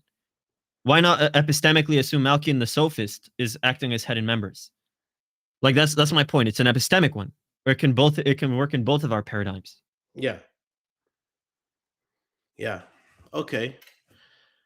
Let's see here. I have a few. So Steve has a question. Shnuda has a question. And then Mickey has the link for Price. We'll do that later, Mickey. Let's get to Mesquine Steve and Shnuda if he wants to still come up. This who is this servant? Sorry, I thought that was Steve. Yo. All right, guys. Hey, servant. How can we help you, sir? So I asked in the chat and no one responded, but did Egan show the code that Sam was asking for earlier in the stream? What was asked for? You know, when Sam asked you for a code? The burden isn't on me. He answered it, but real quick, Egan, before anybody who wasn't watching in the beginning, what would you say about Justin Martyr? Why don't you think that he would say the sonship is temporal? Because there's nothing in his corpus that should make me even think he thought that. I'm taking the negative. It's my brothers who have to prove the positive. It's like, prove to me Justin Martyr didn't believe that the church in Antioch was a successor of Peter the Apostle. What do you mean, prove he didn't think that? Prove he did. Yeah, he never talked about it. Right. Exactly. And even the quote Sam used against me is a quote I could use, because he says that the rational power, he's making this argument, this is before his sonship. It says the rational power came forth from God, but the full quote says he begot a rational power. What does it mean to beget? Yeah. To have a son. Yeah, of course. Right. Okay. So not only is the burden on me, the quote he used, like the scripture says, from your own mouth you will be justified, from your own mouth you will be condemned. Okay. Right. So one more question. You good? One more question. Okay, go ahead. You know that analogy when Jesus speaks about two people, one woman, one man, coming together and becoming one. Use this analogy to prove Miaphysitism, right? Yes. Doesn't it prove more like Daphitism because they're still distinct? You could What does in Jesus reality. say? Well, he says, "Okay, let no one, let not a man Before that. separate what God's unite." Right, but like Before he that. can still. Before that. What does he say before that? I don't know. He cites Genesis 2:24. If you read this in any New Testament translation, it'll end the quote after he finishes citing Genesis 2:24. The two will become one flesh. Quotation. Now Jesus is talking. He's now giving his judgment on the quote he just read. So then they are no longer two, but one. So then they are no longer two, but one. No matter how much my sense data wants me to perceive they're two, well, you're not conceding because the man and woman are obviously two. It tells us the difference in thought. I follow the Christ who says they are no longer two, even if I can't elaborate it. I follow the Christ who says they are no longer two. They don't care what Christ said. As long as their senses see a man and a woman as still two, then they're still two. That's the difference in the way we think. This is a form of katapinoia. I think Jesus was teaching a conceptual division. What Jesus is trying to show, you will try to divide them in your mind. But in the eyes of God, who is the one who grounds reality, he declared they are no longer two. In the same way, you can say there's two natures in Christ because your senses pick those up. But as St. Theodosius of Ankara says, if you are exercising theoria, you are annulling the union. So the same way, when I see man and a woman as two, that's because of the imperfection of creation that I see them as two. All right, thank you so much. Bye. Okay, Yeah. take care. By the way, she knew this question is answered, so it's just Steve. Okay, Okay. where is Steve Miskeen?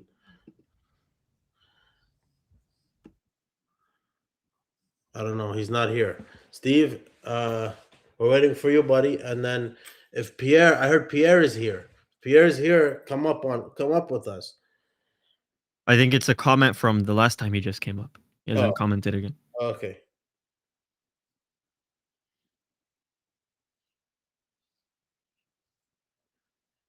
Yeah, is anyone else going to come up?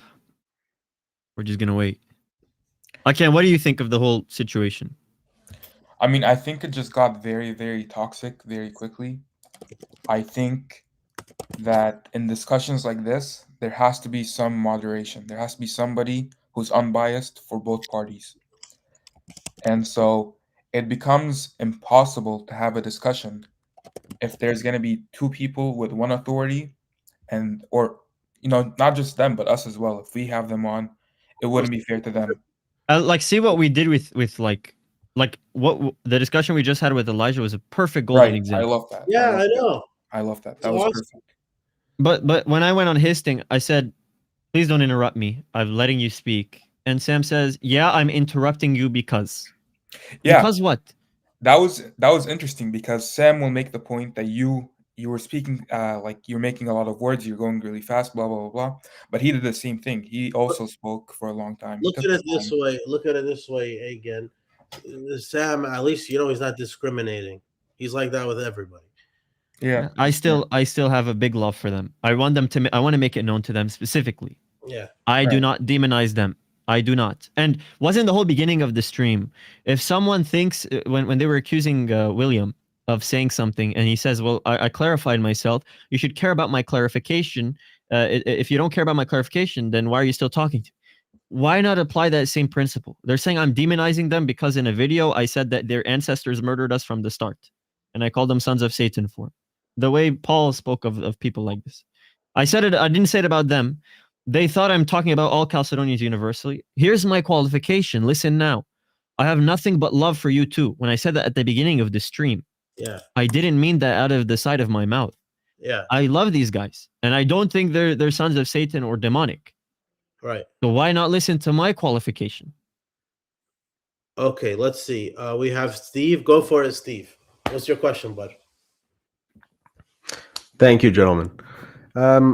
Okay, so obviously you're all much more learned than I am on the history of things and so on. My question is, we can keep discussing the history for a while, but practically speaking, what path do you see forward in terms of actual reunification of the church? And I like that the person previous to me, whose name I forget, spoke about marriage, because I tend to think if we can all agree, and obviously I'm Coptic, so I certainly would say that the Miaphysite view is preferred and much closer to what I would consider correct to make that determination.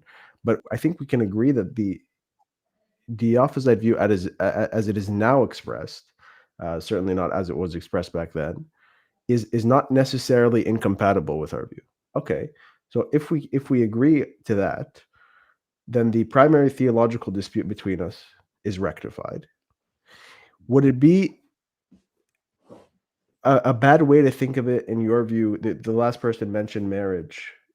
Even if, let's say, a married couple, they wanted to go live at two opposite ends of the earth and not live together, they are still one. They are still one because that's what the sacrament teaches.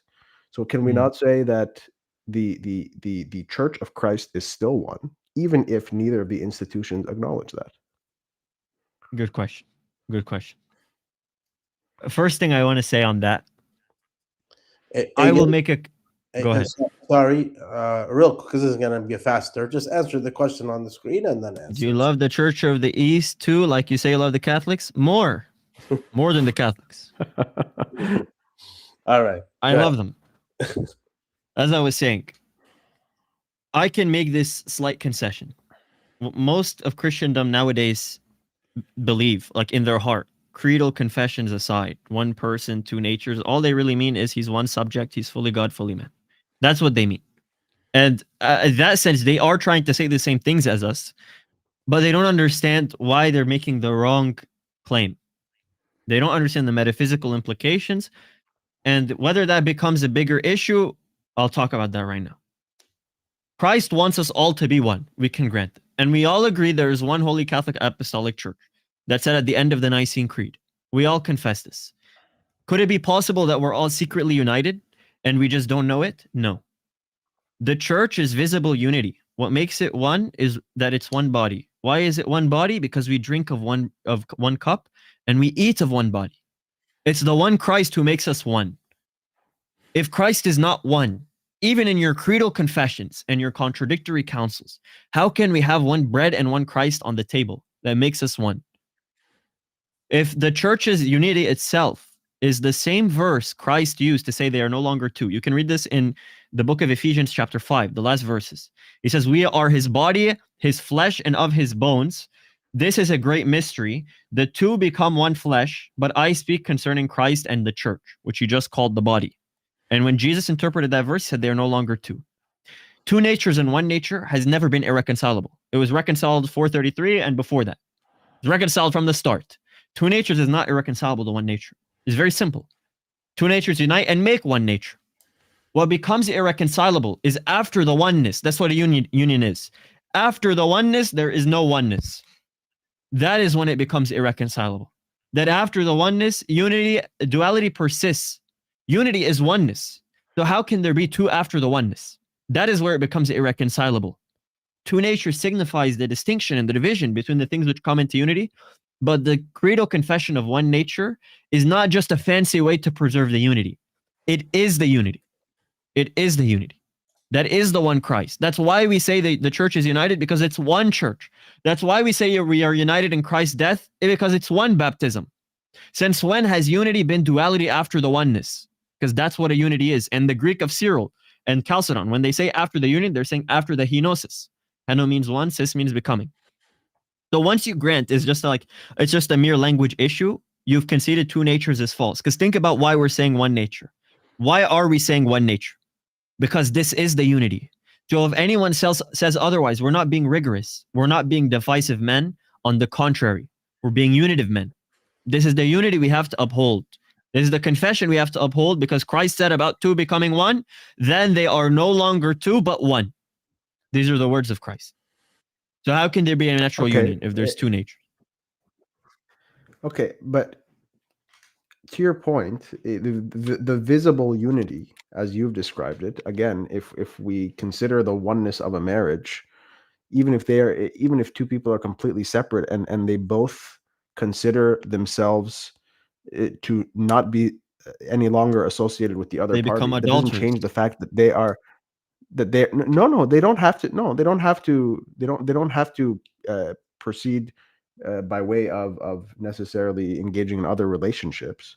But I'm just saying, even if they do not engage in a marriage, in they don't live together, they live on opposite sides of the world, they are not united in any sense, and they agree mutually that they should not be united. That is no longer visible unity, but that doesn't change the oneness of them as from a sacramental perspective. Now, the other point is, I completely agree with you insofar as you say that speaking of two after the union is false.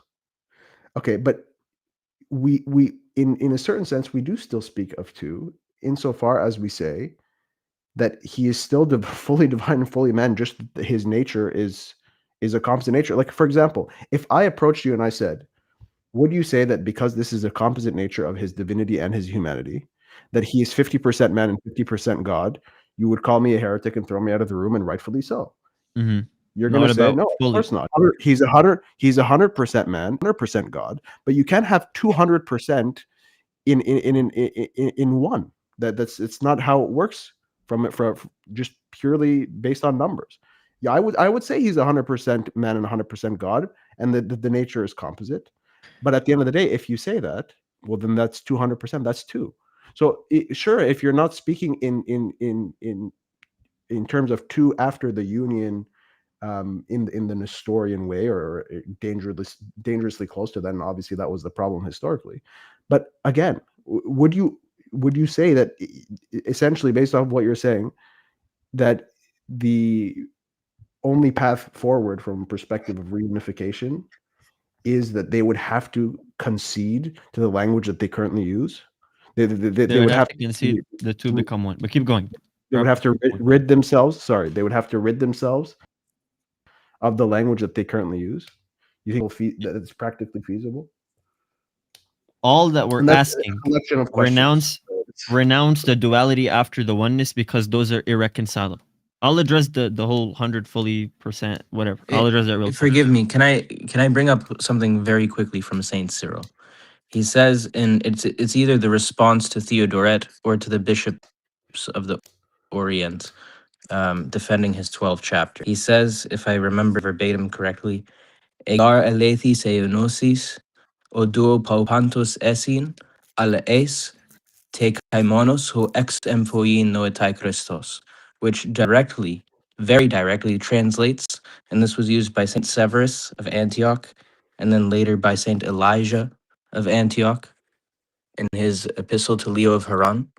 It translates to, for if the union is genuine, then there are certainly not two in any way, but one and soul. From both is Christ understood. So, no, it is not true that we profess duality in some way, at least not according to the three holy councils. If someone wants to not accept the third council, like say the Assyrians do, then maybe they have some room to work with Theodore of Mopsuestia. But we would conjecture that even the Cappadocians have this idea, this Cyrillian idea from before Saint Cyril, and we would trace that back to the beginning. So no, it's not true that there is some sense in which we profess duality. It's actually true that the profession of unity is an abolishment of all duality. And Saint Severus makes this point ad nauseum. Yeah. Let me address your, whether it's 50% or 100% or fully, and if he's fully this and fully that, then he's fully two things, and therefore there's some duality after the union. That's a common objection. The usage of fully or 100% is a little bit late and anachronistic, and is just simplifying this idea, this concept. It's simplifying that his humanity is the exact same humanity as mine, right? It's not partial. He didn't lack something in his humanity that I have in my own flesh. So that's what we mean by fully man, that it's not partial. There's no lacking in the flesh which he assumed. When we say fully God, we're not saying that that's like like a measurement you put in a volume. You have 200%. When we're saying fully God, we're saying that God the Word is completely consubstantial with God the Father. When we're saying fully this and fully that, We're saying the one has all of the properties of the two things which compose him. But we're not saying he's two different things when we say fully this and fully that. It's a relative term between the parts and the other objects of the same species in this analogical case. That the word is 100% what the Father is, and the flesh is 100% what we are, but the two become one in Christ. And now when he is fully God and fully man, we are saying that he has all of the properties which make up both in one. So to kind of like flip this, like think about myself for a second. I am fully body. All that means is that my body is exactly the same as Dioscorus's body. It's not lacking. Likewise, fully soul. I don't have half of a soul. I'm not half immaterial. I have all of the properties, but I have them in one nature of a single man. So fully and 50-50, it's not in the sense of aggregate volumes. They're not things of the same layer of reality. So they just constitute one like whole percentage. That's not how it works. The 100% and the 100% is not saying 200s. That's not what that is for. That's not why we use that linguistic axiom. So we're not confessing a duality even in the union. It's like saying, oh, he's fully the Son of Man. He's fully the Son of God. He's fully a high priest. He's fully a teacher. Does that mean he's now 5 different subjects of attribution? No, he is one who has all of the properties which would constitute those things on their own. What makes a teacher, he is that. What makes the prophet spoken by Moses that prophet, he is that. What makes him the Son of Man, he is that. What makes him the Son of God, he is that. That doesn't mean he's now like a bunch of different natures. That makes a little sense, Steve. I know we rambled on for a little bit. Oh, the marriage thing. Certainly that. The marriage thing. Aiken, you want to talk about the marriage thing? Yeah. So, Steve, I want to recap on a point that Egan made earlier, which is the church. It has to be visible, and for it to be visible, it has to bear 4 marks: 1, holy, Catholic, apostolic. And so, I don't know if you've been following from the beginning, but even on the point of apostolic, we'd grant a material succession, but we wouldn't, for example, admit that they have a succession of faith. And then 1 holy Catholic. So on the one, when we say that we are one church, that oneness, it doesn't exist outside of the visible unity, because one means to be indivisible in itself and divided from others. That is the basic definition of oneness. And so for the church, for you to say that there's the obviously the visible church, and then there's a unique invisible one, then you've already made a division. You've already made a new type of unity that's outside of the visible unity. And so now the church, you're causing a diminishment in the oneness of the church. So this is why when we say that there's one holy Catholic Apostolic Church, this oneness has to be a visible unity. This oneness has a real meaning. This oneness, it has to be something that is not just we say in words, but it actually is visible. And so when we have these dialogues with others, the whole purpose is actually bringing them back into that unity, bringing them back into that one. Well, I can. What if someone said, well, what if 2 people enter the sacrament of marriage, but in the marriage they just go their separate ways, and on a personal level they disagree with each other, but Christ says like that marriage is forever, right? There's no divorce. What do you think? Exactly. Well, I want to ask you, what about all the other churches that you would disregard? Would this also apply to them? Does anybody who splits off, does that apply to them? Where would you put the limit, the barrier of where it becomes an actual separation? Because then this logic, if we apply this logic into all church unity, then how would you distinguish between, for example, the Arians, which I think at least we all agree, an Arian, they would be heretical, they'd be outside the church, their church is false, blah, blah, blah, blah. So Certainly. how would you create that barrier from the Chalcedonians and then the Arians, for example? And you'd need something that you wouldn't just say, well, they believe in this and this and that. Well, no, that doesn't apply here, because if we're going to stick to the strict analogy on this in this application, because obviously I'm not saying that the marriage analogy doesn't apply.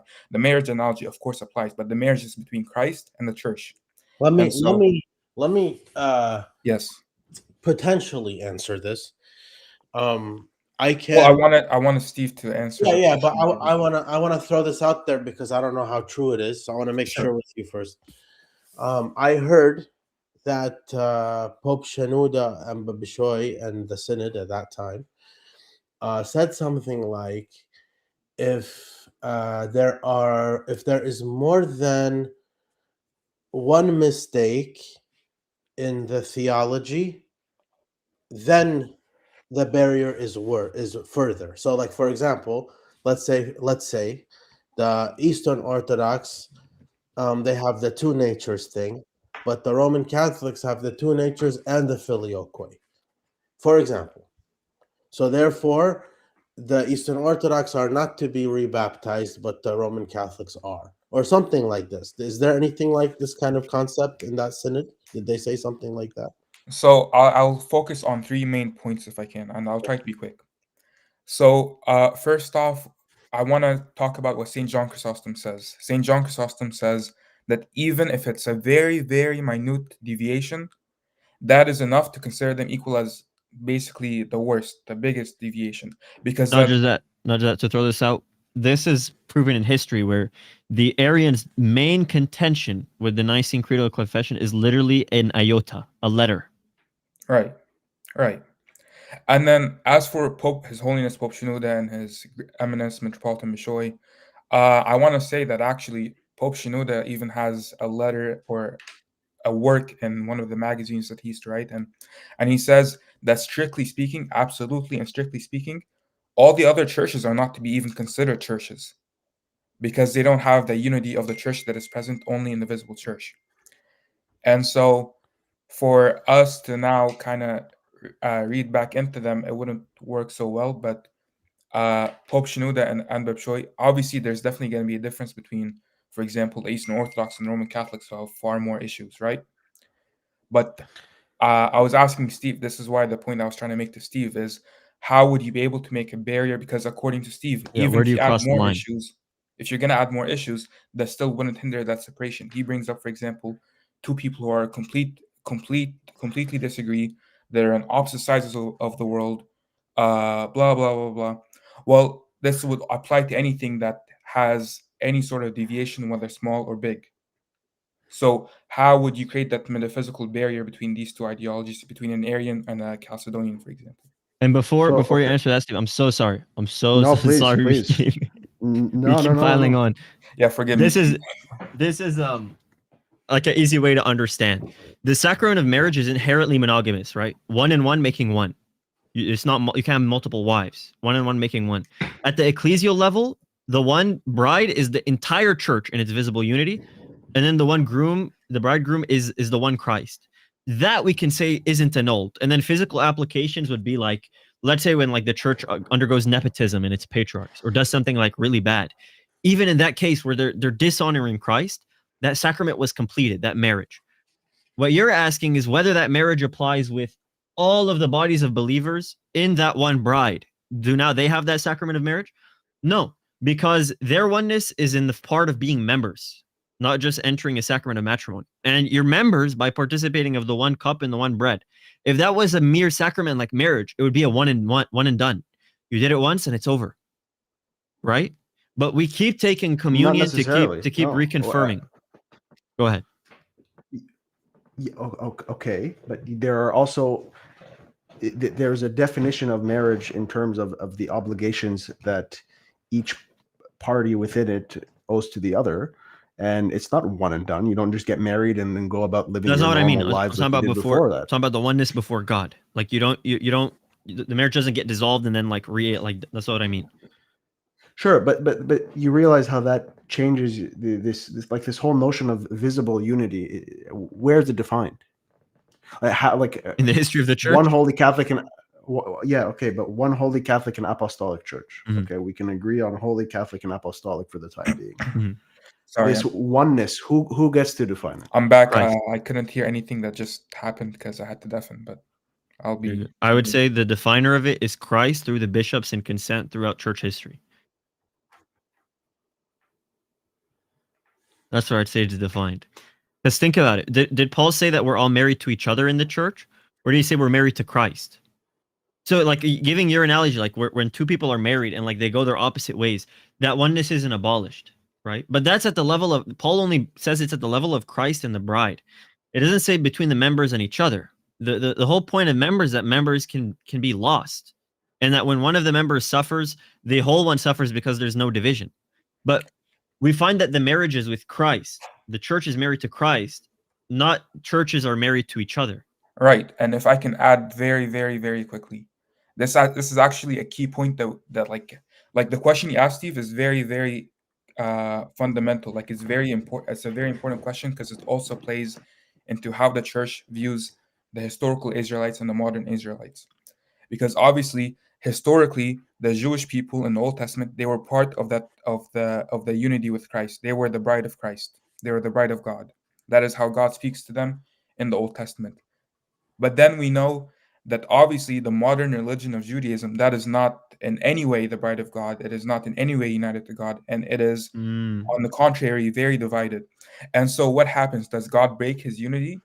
Are these people now no longer married to God? Has God broken a vow? Has he broken a marriage? Has he contradicted himself? They No, of broke course not. themselves off from the bride that Right. that Christ is married This to. is the key teaching of the there's a word for it, that there'll be a minority from the Old Testament who will remain, A remnant. and there'll be the lump for the new church. Okay. Yes. This is great because they broke themselves off, right? They broke themselves off by doing what? By rejecting the fundamental tenet of the faith, which is that Jesus Christ is God and that he came to save us. Okay? What if I told you the Quite simple. Chalcedonians did it worse and the Jews accepted the Chalcedonians for doing it? Like The historically. Chalcedonians didn't worse. Okay. Please, you're gonna pull something up, or you're gonna mention something about that? I can pull it up from my brain. Don't worry. I remember the source. Okay, I that doesn't surprise me, my friend. You're very knowledgeable. But the on that point, then, why is it that there have been, and I know that they're not canonically binding, but why is it that there have been at the highest levels of both institutions? Let's say that because the conversation here is Catholic and Copt Oriental. Yeah. Why is it that there have been mutual understandings or mutual agreements to say that essentially, as they are described today, or as they are practiced today, Miaphysitism and Diaphysitism are the same? We talked about it at the beginning of the stream. The one that the Coptic Church did with Rome. Here's the history of it. The text itself, it says there's theological differences widened by non-theological factors, which is absolutely true. That's number one. Number two, the Coptic Synod itself specially convened and made an announcement that after Rome made agreements with the Assyrian Church of the East, we now have a confirmed difference in faith. And Bishop Bishoy, who's the secretary, verbatim said it on clip, they challenged our agreement. And in 2003, a joint commission was made. So now Rome can't talk to any of us individually. Rome has to talk to our joint commission. And ever since then, nothing substantive has happened. So the Coptic agreement is pretty much, when I say annulled, I'm not exaggerating. It's very clear from the Coptic Synod. This is like Rome made it go to Pudu when they signed with the Nestorians. Yeah. Okay, I but that can if you doesn't wanna bring change something that. If I may, that doesn't change the merits of the agreement originally entered into. At the It end of the does. day, there was It does. It means it was on falsehood. No, but Steve, they literally said that we know this is off. They literally said. I this understand they agreement said this is off broken, for a it's no reason longer- that came later, gentlemen. But you realize that the theological dispute at Chalcedon was a Christological dispute that they said no longer exists. I mean, if they didn't specify their understandings of Christology in the letter when they said, Agan, as you say, that they had theological differences. Yeah, I mean, theological differences widened by non-theological. ecclesiology technically is a matter of theology. So obviously they still have difference on ecclesiology because they haven't entered Not just full that, communion. there's So, political issues involved as well. It's not just Yeah, but ecclesial. those are the non theological factors. Yes. Yes. But No, ecclesially, but they mentioned the nature of obviously they're Christ not. specifically. No, Steve. So they mentioned specifically the natures of Christ. So I just want to understand Steve's position. Tell me if I'm wrong, Steve. So you are aware of the historical situation that they excommunicated us first. They condemned Yes. us first. And then by the time the schism was solidified and both sides have anathematized each other and everything, now what are you saying is the context of today? That's what I'm missing from you. Where is it leading to? I don't think he has a specific position, but he's giving us a like an intellectual exercise. I don't want to say he has a specific. He probably Well, does. I'm I don't gonna know, be Steve. charitable. If you had to guess what my position was, Egan, what would you say it is? What you're telling me, that there's still an invisible kind of form of unity. We're all against each other, but we're still united in Christ. That's what I'm getting from your words. But I don't know if this is devil's advocate or it doesn't matter to me. I still want to address this. Like Steve, at Ephesus 2, we had the tome and we asked for it to be read and we didn't condemn it. I agree. Yeah, I know. Okay. Completely. All right. But I listen, there's a reason why I'm Coptic. Okay. I fully agree with the historical understanding of things that we have, and also the theological way of defining Christ, the Christology that we put forth, I think is a much more nuanced, even when we look to the history, is a much more nuanced way of understanding the person of Christ than the alternatives. With that said, if we take an example like the mutual agreement that was signed by the Catholics and the Orthodox, wherein they essentially say that Christology, they're two and the same understandings of Christ, then even if all parties here don't acknowledge that the other is necessarily part of the one holy Catholic Apostolic Church, or by extension part of the body of Christ, it doesn't necessarily mean that they are divided. Habibi, the guys who wrote that confession that you're talking about convened the synod and said it's done with. Sibek, It's done. sorry, forget the mutual understanding. Okay. There are many examples wherein all parties acknowledge that purely on Christology, which is obviously the main point of contention, they are two and the same. What do you say to that? Like what? Like what? Good question. Let me find something for you. But you go ahead, on the understanding that maybe I'll find something. I'll tell you this. I am willing to say, like, if it was me, and I'm talking to a patriarch in front of me, and he says two natures unqualified and they unite and are indivisible and are one in Christ, that confession itself is not irreconcilable with our position. Itself is not irreconcilable. That's like the same thing that happened in the Formula of Reunion. They use obscure sayings. They say two natures, one person. The problem is, once it becomes irreconcilable, is this? It's as simple as this, Steve. After the union, which in every language you parse out that word union, it means oneness. In Greek, it's henosis. In Latin, it's unitas. In English, we're taking from the Latin. What is it in Syriac? What's the union in Syriac? Ihido. Which is like a root for ahad, like one. Yeah. So like in every language, if you're saying after the becoming of one, and you deny a becoming of one, what does that tell me? That's all I'm saying is irreconcilable. I wish it was as simple as we were saying the same thing the whole time. I don't think that's possible. I think it's possible that they can say, we intend to say the same things as you, and then further reunion would be accomplished. We give our criteria, you reject this council and this canon and that.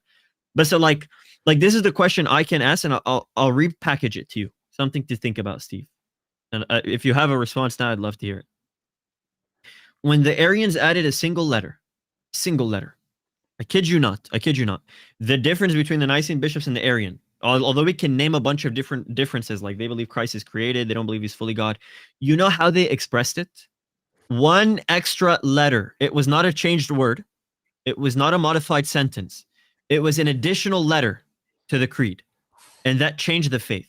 And that was enough to expel them from the church. And no one calls anything akin to them Christian anymore, whether it's Jehovah's Witnesses or Mormons or Biblical Unitarians. No one even thinks of calling them Christian, that one letter. And secondly, God ordained a marriage with the Israelites, but now the Israelites are no longer united with God. If those things are the case, how much more there are two natures after the union? The word performs what belongs to the word, the flesh performs what belongs to the flesh. The one performs real miracles, the other sustains acts of violence. He whom Herod treacherously endeavors to destroy is like ourselves in our earliest stage. He whom the Magi delight to worship on their knees is the Lord of all. etc., etc., etc. Don't say one will, don't say one energy. There's two energies in Christ.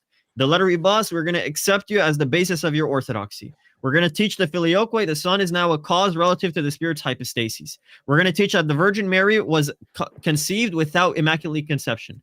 We're going to say that we have a higher form of ecclesiology where everyone is bound to the Roman pontiff and you're not a Christian without this, etc. All of that is much more than a single letter. Why are you so adamant in thinking we're saying the same thing the whole time? What do you think? And you don't have to answer now. It's just a thing to think about. I just spurged. Forgive me for that. No, Steve. no, it's a lot to think about. Yes. It's fun. Take as much time as you want. Whenever you're done, Yeah. we're going to get to Daniel. He has some questions. Okay. No. Hand it over to Daniel for the time being. I've taken a lot of time already. No Sure. worries. Thank you for coming on, Steve. Come back time, up Steve. whenever you want, Steve, so we get other people in, okay? Yeah, Steve, that are sounds you good. are you on Discord or X or anything? We can continue the conversation on there. I am, yeah, on Okay. Discord. Feel free to add us at any time. Khalas, sounds like a plan. Thank you, Okay, gentlemen. awesome. Thank you, Steve. Thank you for Bye-bye. coming. God bless. Go ahead, Daniel. All right. How you guys doing? How you doing, buddy? Good. How are you, man?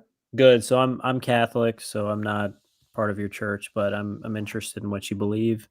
So I've been trying to follow the discussion between the Chalcedonians and the Miaphysites, and I just it kind of reminds me, and I hope this isn't a straw man. I'm not as informed as you guys are. It kind of reminds me of Protestants going at it back and forth with Scripture, except you guys are doing it with church fathers, and it's coming down to like this person's interpreting them this way, this person's interpreting that way.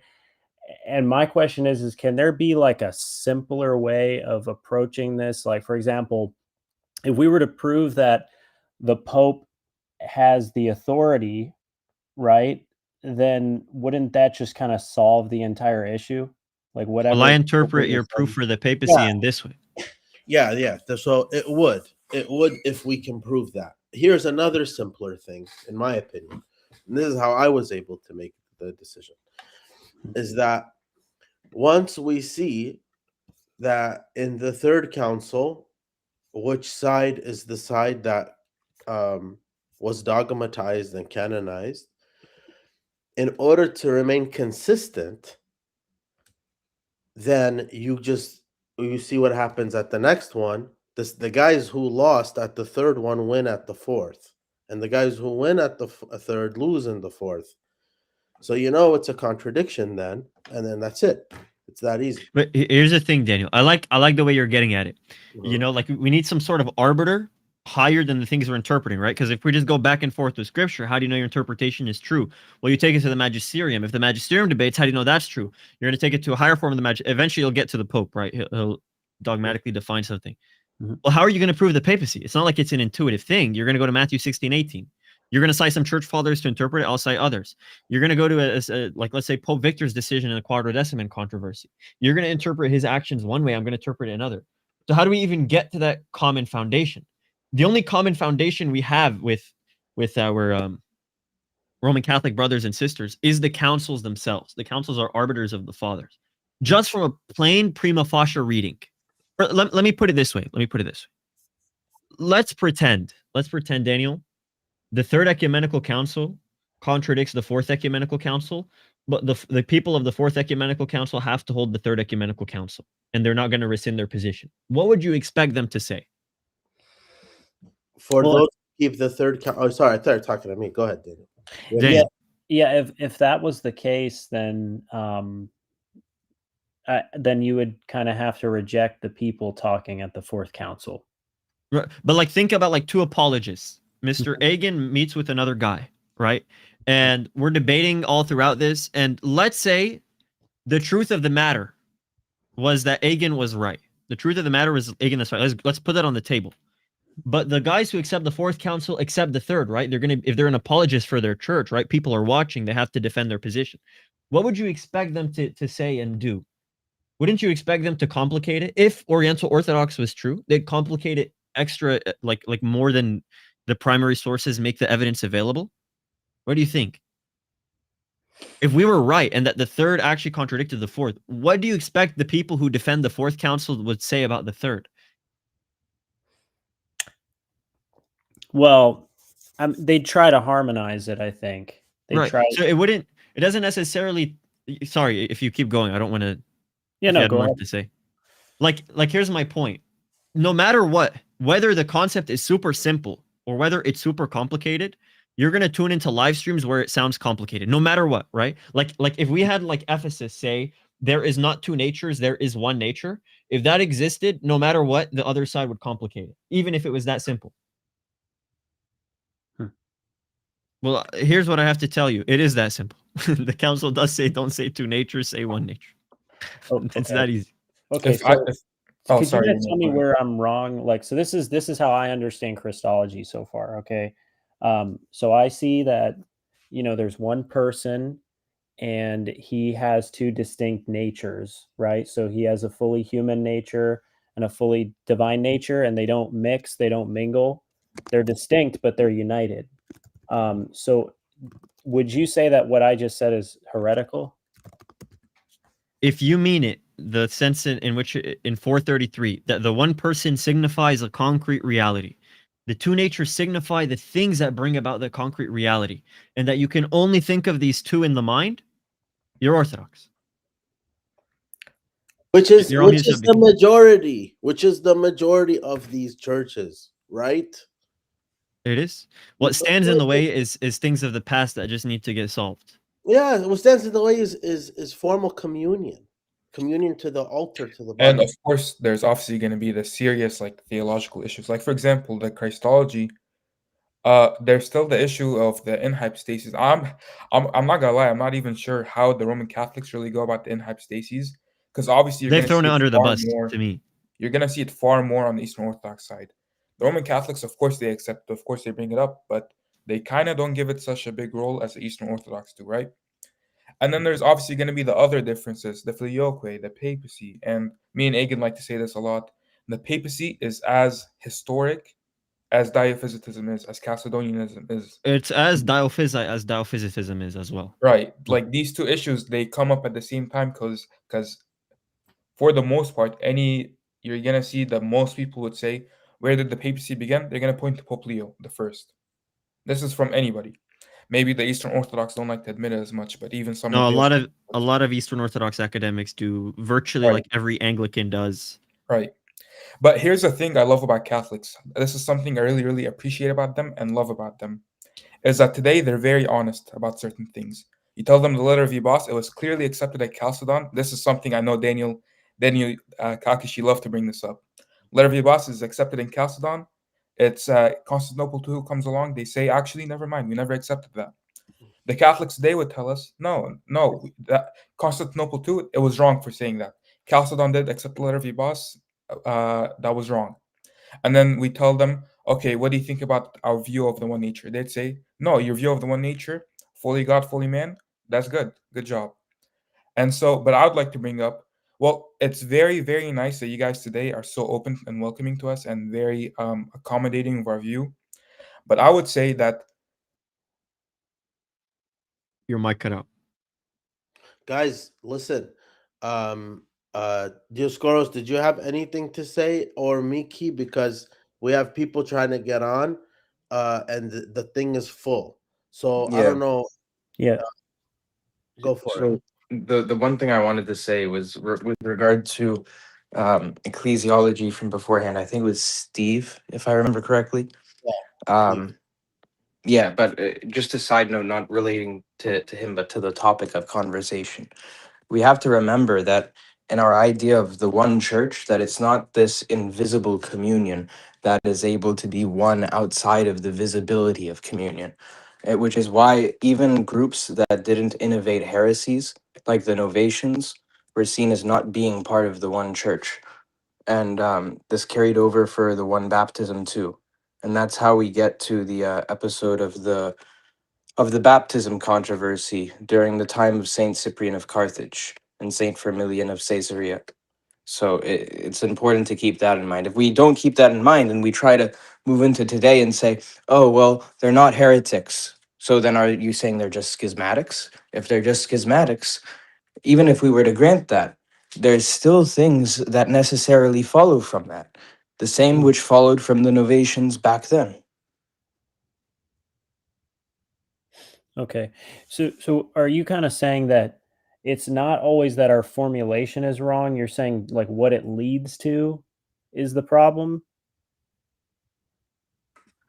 I don't know if I misunderstood Yes. you. Yes, yes. Ken wants to be let back in, by the way.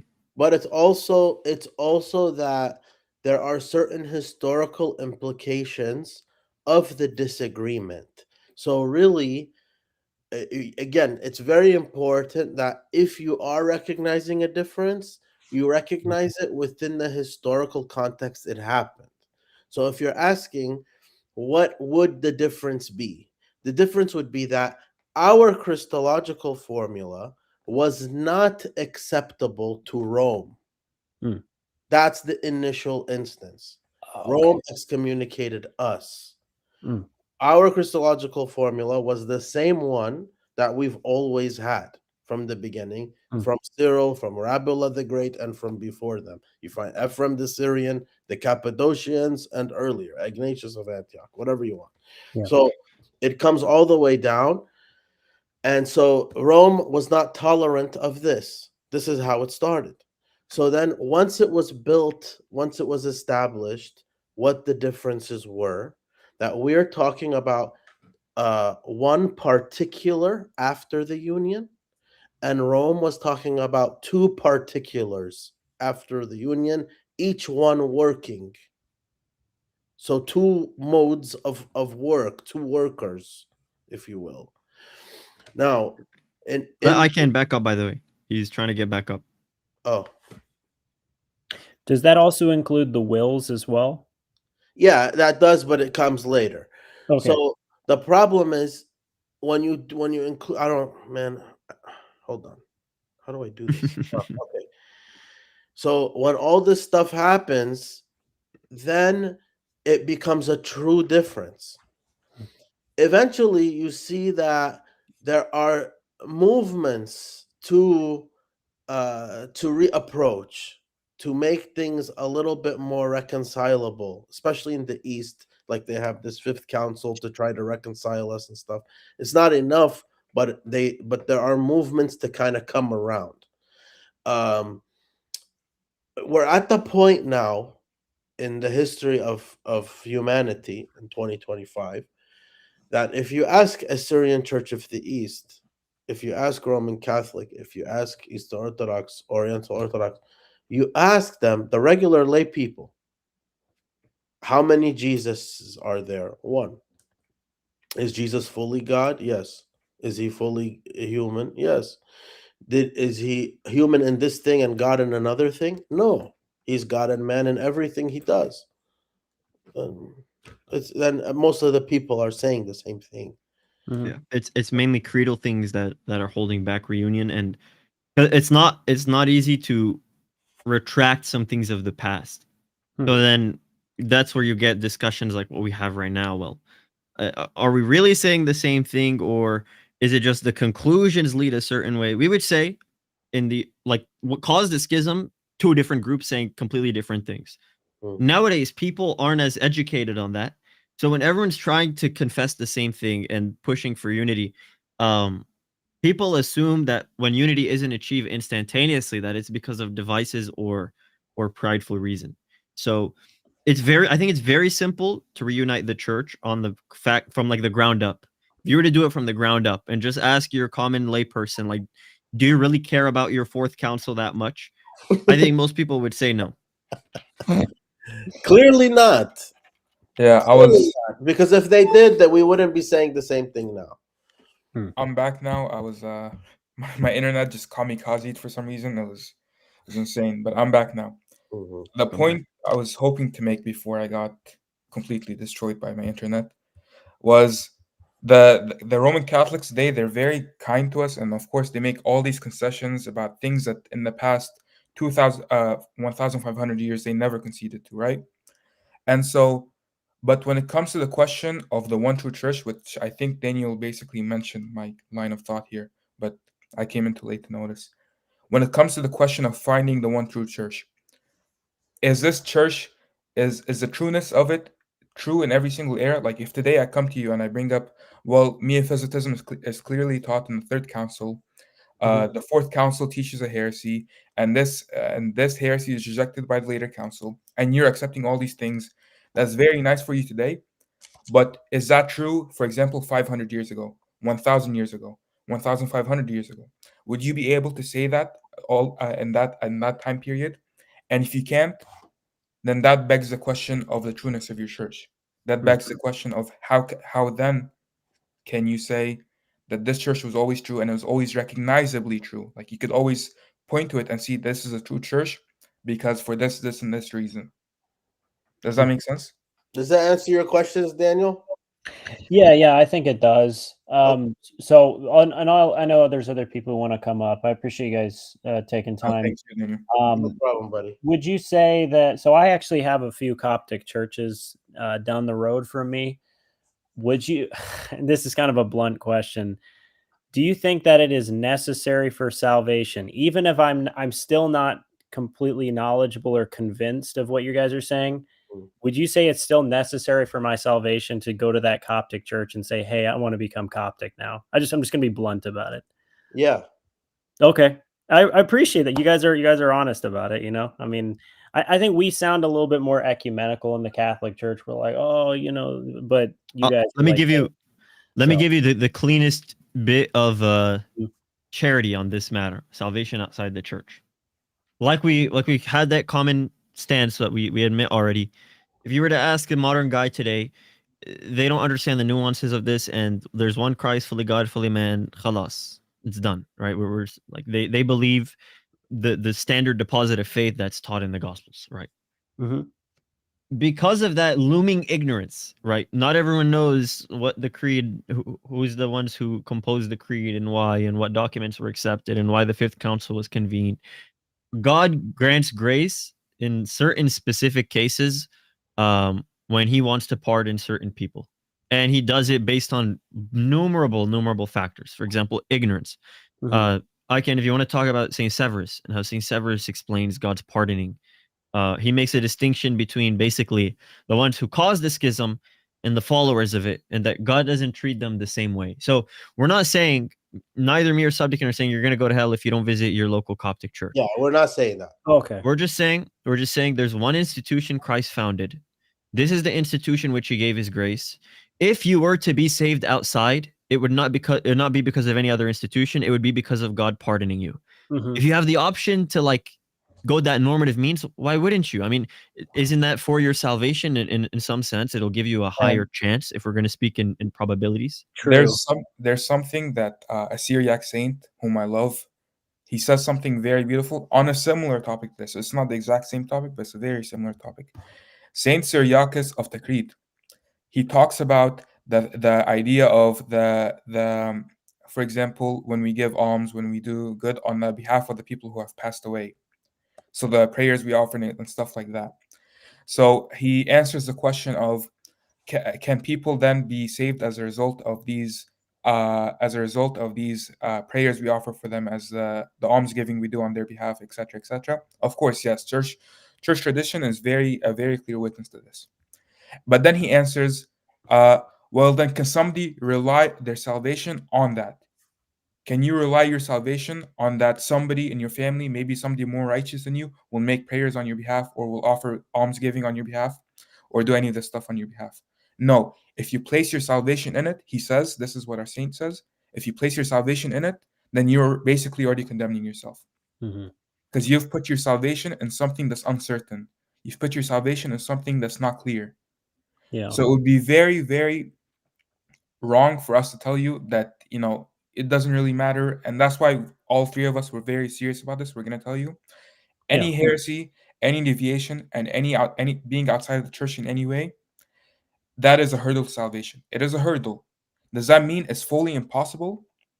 No, because obviously even Saint Cyprian the Great of Carthage, he talks about this. For example, when he was having the debate with Pope Stephen, and Pope Stephen is obviously, he's not even baptizing the people that should be baptized. Like the people who aren't baptized in the name of the Trinity. They're not they're not immersed 3 times. He accepts them to the church without baptism. Will these people be going to hell because they didn't receive that baptism? Saint Cyprian says, no. These people, God, the merciful God might have mercy on them. But again, that is an exception. We cannot place So our hope, our faith, Right. our salvation in an exception. Would you guys agree it Egan's- shouldn't be by coercion? Like, meaning I would have to be like truly convinced in my heart that it's true to make the change? Of course. Faith is definitely a ladder. It's a path. And so you don't need to be at 100% and you don't need to be at the 0%. Can I be There's like kind of uncertain, but just kind of like No, you need to have a make a decision? conviction, like this is true, and it weighs on your conscience. Like, Right. I'm doing something wrong by not doing this. right. You know, we actually have an anathema in one of our councils. It's a little bit of a local, but still somewhat big council. If you deny the Council of Chalcedon because of what this was a council where we tried to have dialogues with the Greeks, and so we basically made 2 back-to-back anathemas. If you accept Chalcedon because you want some money or you want some worldly gain or any type of gain in the world, you are anathema. But then if you And reject the Chalcedon, canon after that, yeah, let me word the canon after that. The canon after that says, if you think the fourth council is in line with the 3 councils, but you still reject it for worldly gain, you're anathema. So an unconviction, because where does this all come from? It obviously comes from St. Paul when he says, anathema to anyone who does not love the Lord Jesus Christ. So there has to be a level of conviction in your heart that you're actually genuine and serious about this. We're not going to tell you. So obviously, don't do it, for example, if you just want a community or just like you just want some friends or money or whatever else. But if you have a genuine, serious desire for salvation, a genuine, serious relationship, a desire for a relationship with the Lord, a genuine desire for a place in the church, etc., etc., etc., the many genuine reasons, then of course you have to follow that Right. conviction. Yeah. Okay. And just one last question. This is the last question. Would that require me to make a full rejection of the Pope? Like, for example, I'm not trying to be like a fence sitter, but could you possibly go to the Coptic Church, believe everything you guys teach, but in the back of your head also say, but I'm not really rejecting the Pope? Like I don't know if that's fence sitting. Yeah, you can. This is what. So when I became Oriental Orthodox, I became Oriental Orthodox 12 years ago. Sorry, I'm sick, so I sound congested. I became Oriental Orthodox from Protestantism, but I didn't do it. I didn't do it while in my head like everyone else is wrong. That's why I'm choosing this. I chose it because I saw the most beauty there. It's not because of anything less towards anyone else. Like you don't have to condemn like them to hell or something like that. No, still till now, I see Pope Leo the 14th. Every single pope that's come in was I think when I became Orthodox, I think it might have been Pope Benedict at the time. Pope Benedict and Pope Francis, and now Pope Leo. I always am optimistic when they come in. I love them. I respect them. I always use their whole titles. Um, I get very happy when I see our churches together. Hopefully, something moves forward. Like, is you don't have to you pick our team and you hate the other guys. No. And there's a story in scripture, if like this, you might find this a little bit more relatable to your case. There's a man, a father, who has a child his child is demon possessed, and so he goes up to Jesus. This is in Mark 9. And so he basically asks for healing for his son, and so Christ tells him, "If you can believe, all things are possible to him who believes." And so the man immediately cries out and says with tears, "Lord, I believe. Help my unbelief." And Jesus saw the people coming, running, and he rebuked the unclean spirit and saying to it, "Deaf and dumb spirit, I command you, come out of him and enter him no more." So the man, the father, does he believe? He has belief, but his belief is not perfect. It's not a complete faith. And so he makes a very simple but humble prayer. "Lord, I believe, help my unbelief." So like I mentioned, faith, it's a journey. There will be a point where you can look at the church and you can say, "Yes, I fully believe in this," but maybe there's doubts in the back of your mind. those doubts, they're there just like any other tribulation or passion that we go through. They're there to help you grow. So in that case, this is a perfect opportunity for you to pray, Lord, I believe, help my unbelief. This is a perfect opportunity for you to look at the saints like Saint Thomas who doubted, to look at the many saints who entered into theological debates, who entered into apologetics, and etc., and ask for their intercession and ask for a strengthening of your faith. Amen. Well, I'll definitely do that. Thank you, brothers, for speaking with me. I'll hop off, and you guys have a blessed night. Thank you. God be with Thank you for coming on. Take God care, be with man. Again, What's I up? don't know if you wanted to mention. We forgot to mention this from the William stream, where he brought up Jared. Is there anything you wanted to say about Jared? I'm gonna say this as nice and as loving as I can. Don't talk about him. Like I'm telling them, don't talk about him. It's what they said about him was super shady, bringing up his repentant sins. These are things he repented about. Spoken publicly how he's repented about.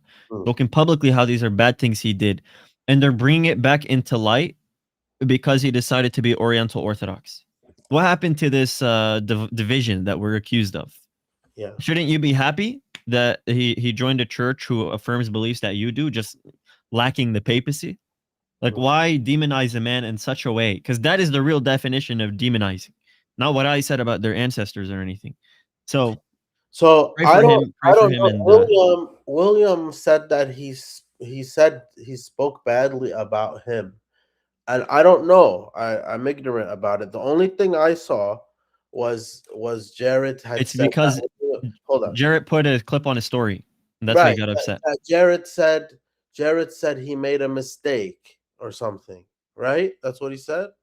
It's the guy who made a clip on William regarding Richard Price. So then Wretched Saints put it on his story, and he said got him. Like it was a gotcha moment. Okay. That upset William.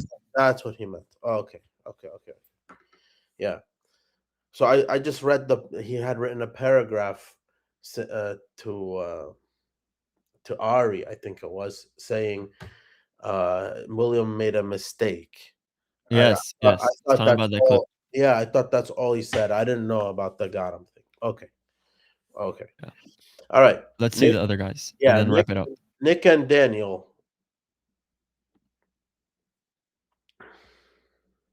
You guys there? And then Matt.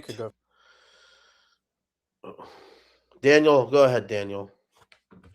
Okay, cool. I joined pretty late, so I don't know what exactly you guys were talking about. For context, I've been Coptic for a year.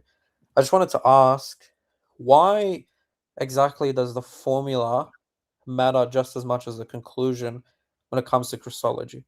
Obviously, we see like Leo and Nestorius rejecting that there's two sons or two Christs, but there's a difference in formula. It doesn't matter. It doesn't matter more than the conclusion. Or equal. So even if we're saying two different formulas, but the conclusion as to what would, right? Like, why couldn't we leave it as two schools of thought, essentially?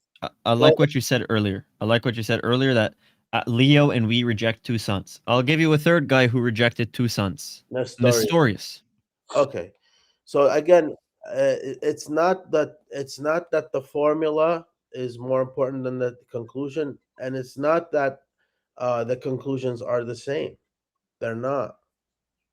Again, I don't know if you heard us. We were on earlier with was it Steve, I think, or Daniel, the other Daniel, and then we were telling him the majority of the lay people, yes, we all agree. The majority, we agree with each other, or even in the other churches, sure.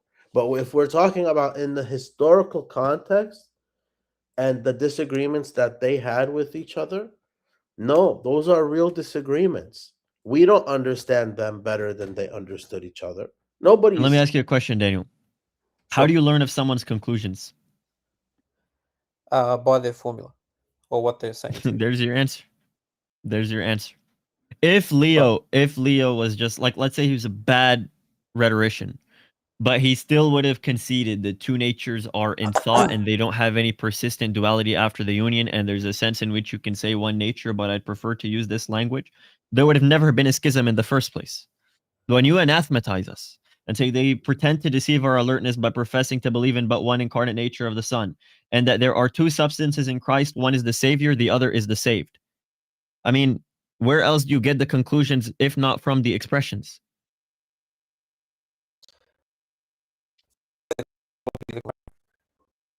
Your mic is cutting a bit. You can repeat. The Creed of Chalcedon what? Teachings. Right, even the Creed of Chalcedon. The Creed of Chalcedon gave them an option that will answer your question. When they wrote the draft, do you know what the first draft of the Chalcedonian Creed said? Do you know? I don't know if he's lagging. So I'm going to wait for him to answer. Daniel, can you hear us? Leo struck his router. Again, so William's watching. He just messaged me. He said, I didn't bring up Jared's sins. He said he mentioned things he did with women on the live. No, you guys misunderstood William. William is saying he picked on a woman. Yani, he fought with her. There's a woman, he fought with her about okay. William's stream yesterday. If that's the case, I apologize, William. Yeah, that's what he meant. Misunderstanding. Okay. My apologies. But Daniel, are you still there? Oh, he disconnected. I'll answer his question if he wants to retune into the stream. The Creed of Chalcedon in session 5, if you read it, it said from two natures. Had this been like different formulas that reached the same conclusion, this would have been a perfect creed, actually. You would have had one party affirming like similar formula of reunion, Antiochian Christology, two natures, one person. The other group is saying the two natures unite in one nature. And from two natures would have been a perfect way to encapsulate that in the creed. But here's what happened. The legates immediately said, this contradicts Leo. You just accepted his tome. So go rewrite the creed in accordance with Leo. And then we find this statement which has never been said before except by heretics, i.e. Nestorius, who says in two natures, or Theodore, or Diodore.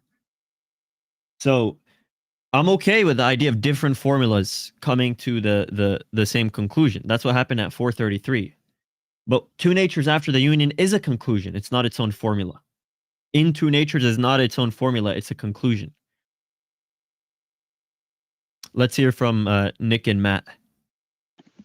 Yo, what's Let's up, wrap up Agan? this one. What's up? I'm Roman Catholic. Big fan of Agan, by the way. I mean, he cooked Exomic Apex. Love Agan. But Glory to God. Glory to God. Yeah, I was kind of disappointed with the discussion that I was seeing with Sam. I mean, I thought Agan was being really respectful. I was really excited to see that discussion. Really hoping to see an in-depth conversation. And I didn't like the rhetoric. I didn't like the hostileness. But I have a couple Coptic friends, and I'm not gonna lie, they get pretty intense when it comes to like the natures and the persecution. I mean, I specifically want to talk about the persecution. Yeah. Do you think it's right to say that the Catholic Church persecuted the Copts or the Oriental Orthodox? Is that like Yes. a Yes.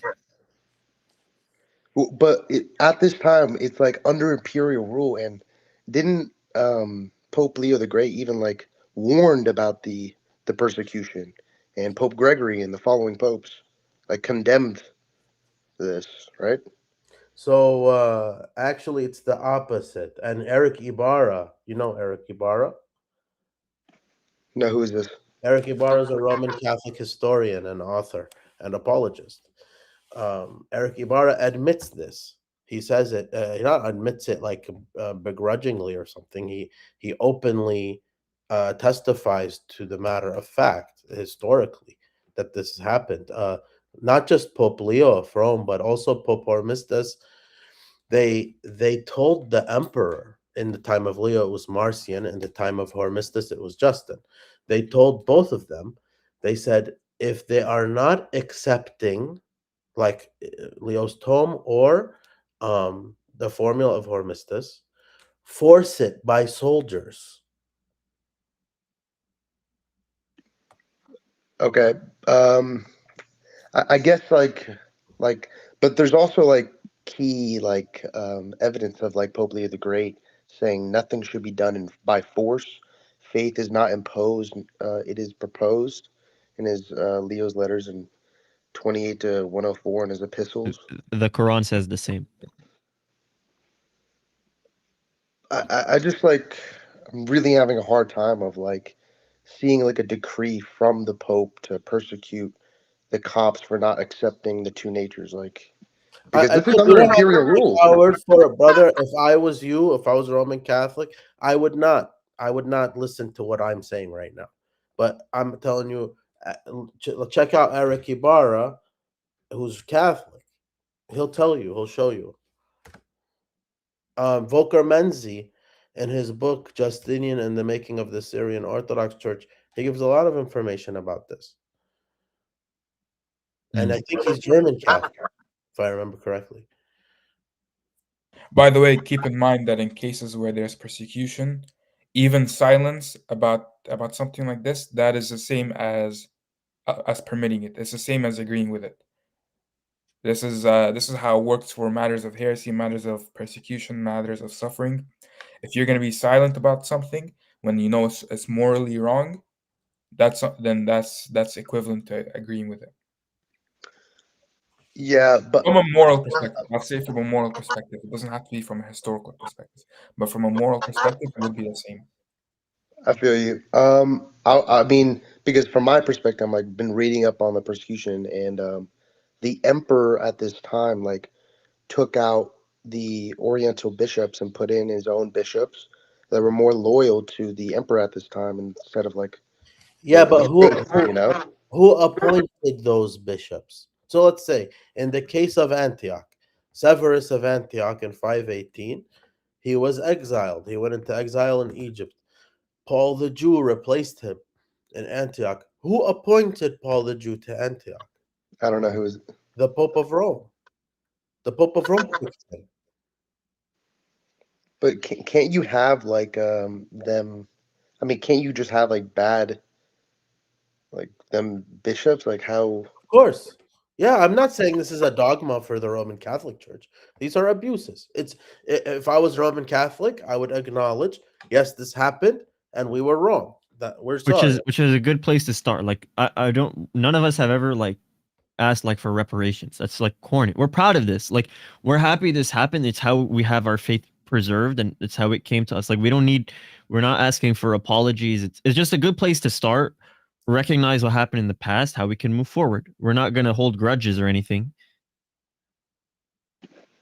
I feel you. All right. God bless you guys. Agan, you're the goat. I just need to see.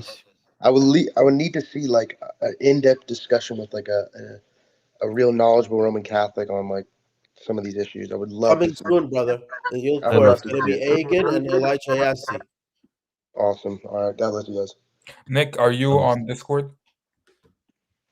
Yes.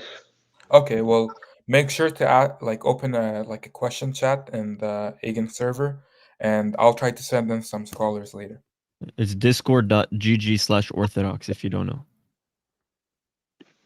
Discord. Okay. Got you. Thank you. Take care, buddy. Okay. Awesome. Take care. All right.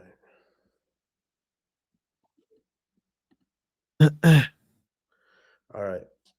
We got Daniel's back to finish his point, and we have Matt and Susu. Welcome to speak. Yeah, you can talk. What's up? Sure. Yeah, sorry, I just wanted to touch on what I mentioned from earlier. So why couldn't, for example, Nestorius had his expression of two natures after the union. Our side with Cyril had a one incarnate nature of God the Word. Why couldn't we leave those two expressions as schools of thought, as long as we understand that the premise, our conclusion, is that there isn't two sons, but there's one son who died for us? Great question, Daniel. Great question. I love this question. So the reason why is because the schools of thought came to a head in 431. I hate my congestion right now. I want to die.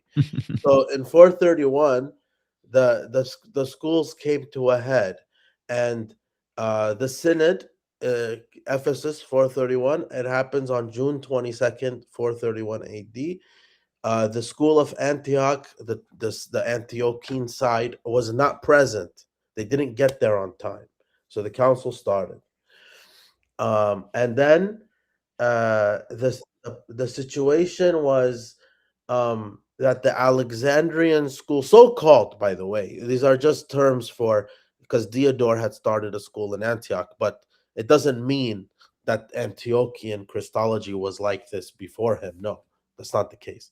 But anyway, so the Cyrillian school, that is the original one everywhere, even in Mesopotamia, Antioch, all of this, that becomes canonized over the whole world because it's an ecumenical council. Yeah. So it's not just real quick. Go ahead. Daniel, can you pin Mina DKSM SBMSB his comment? The answer is Nick's past question. We don't need to read it, just put it on the screen. Mina? Yeah, Mina. We had a sanctioned decree. Got it. There we go. Thank you, Daniel. No problem. So we had a sanctioned decree from Urban V for the Alexandrian Crusade of the 14th century that resulted in 20,000 deaths of Korozens, including Copts, destruction of churches, and enslavement of 5,000 citizens. And as for Daniel, so this was to answer Nick, who just hopped off. Yep. As for you, Daniel, it's not merely just two different schools that are just beefing their specific language expressions. The 12 anathemas was positioned in such a way so that denial of anything that is not a natural union is a denial of the gospel. That if the one who is suffering is not one substantively, he's one in some other category, he's one son in some external category, then you have no salvation.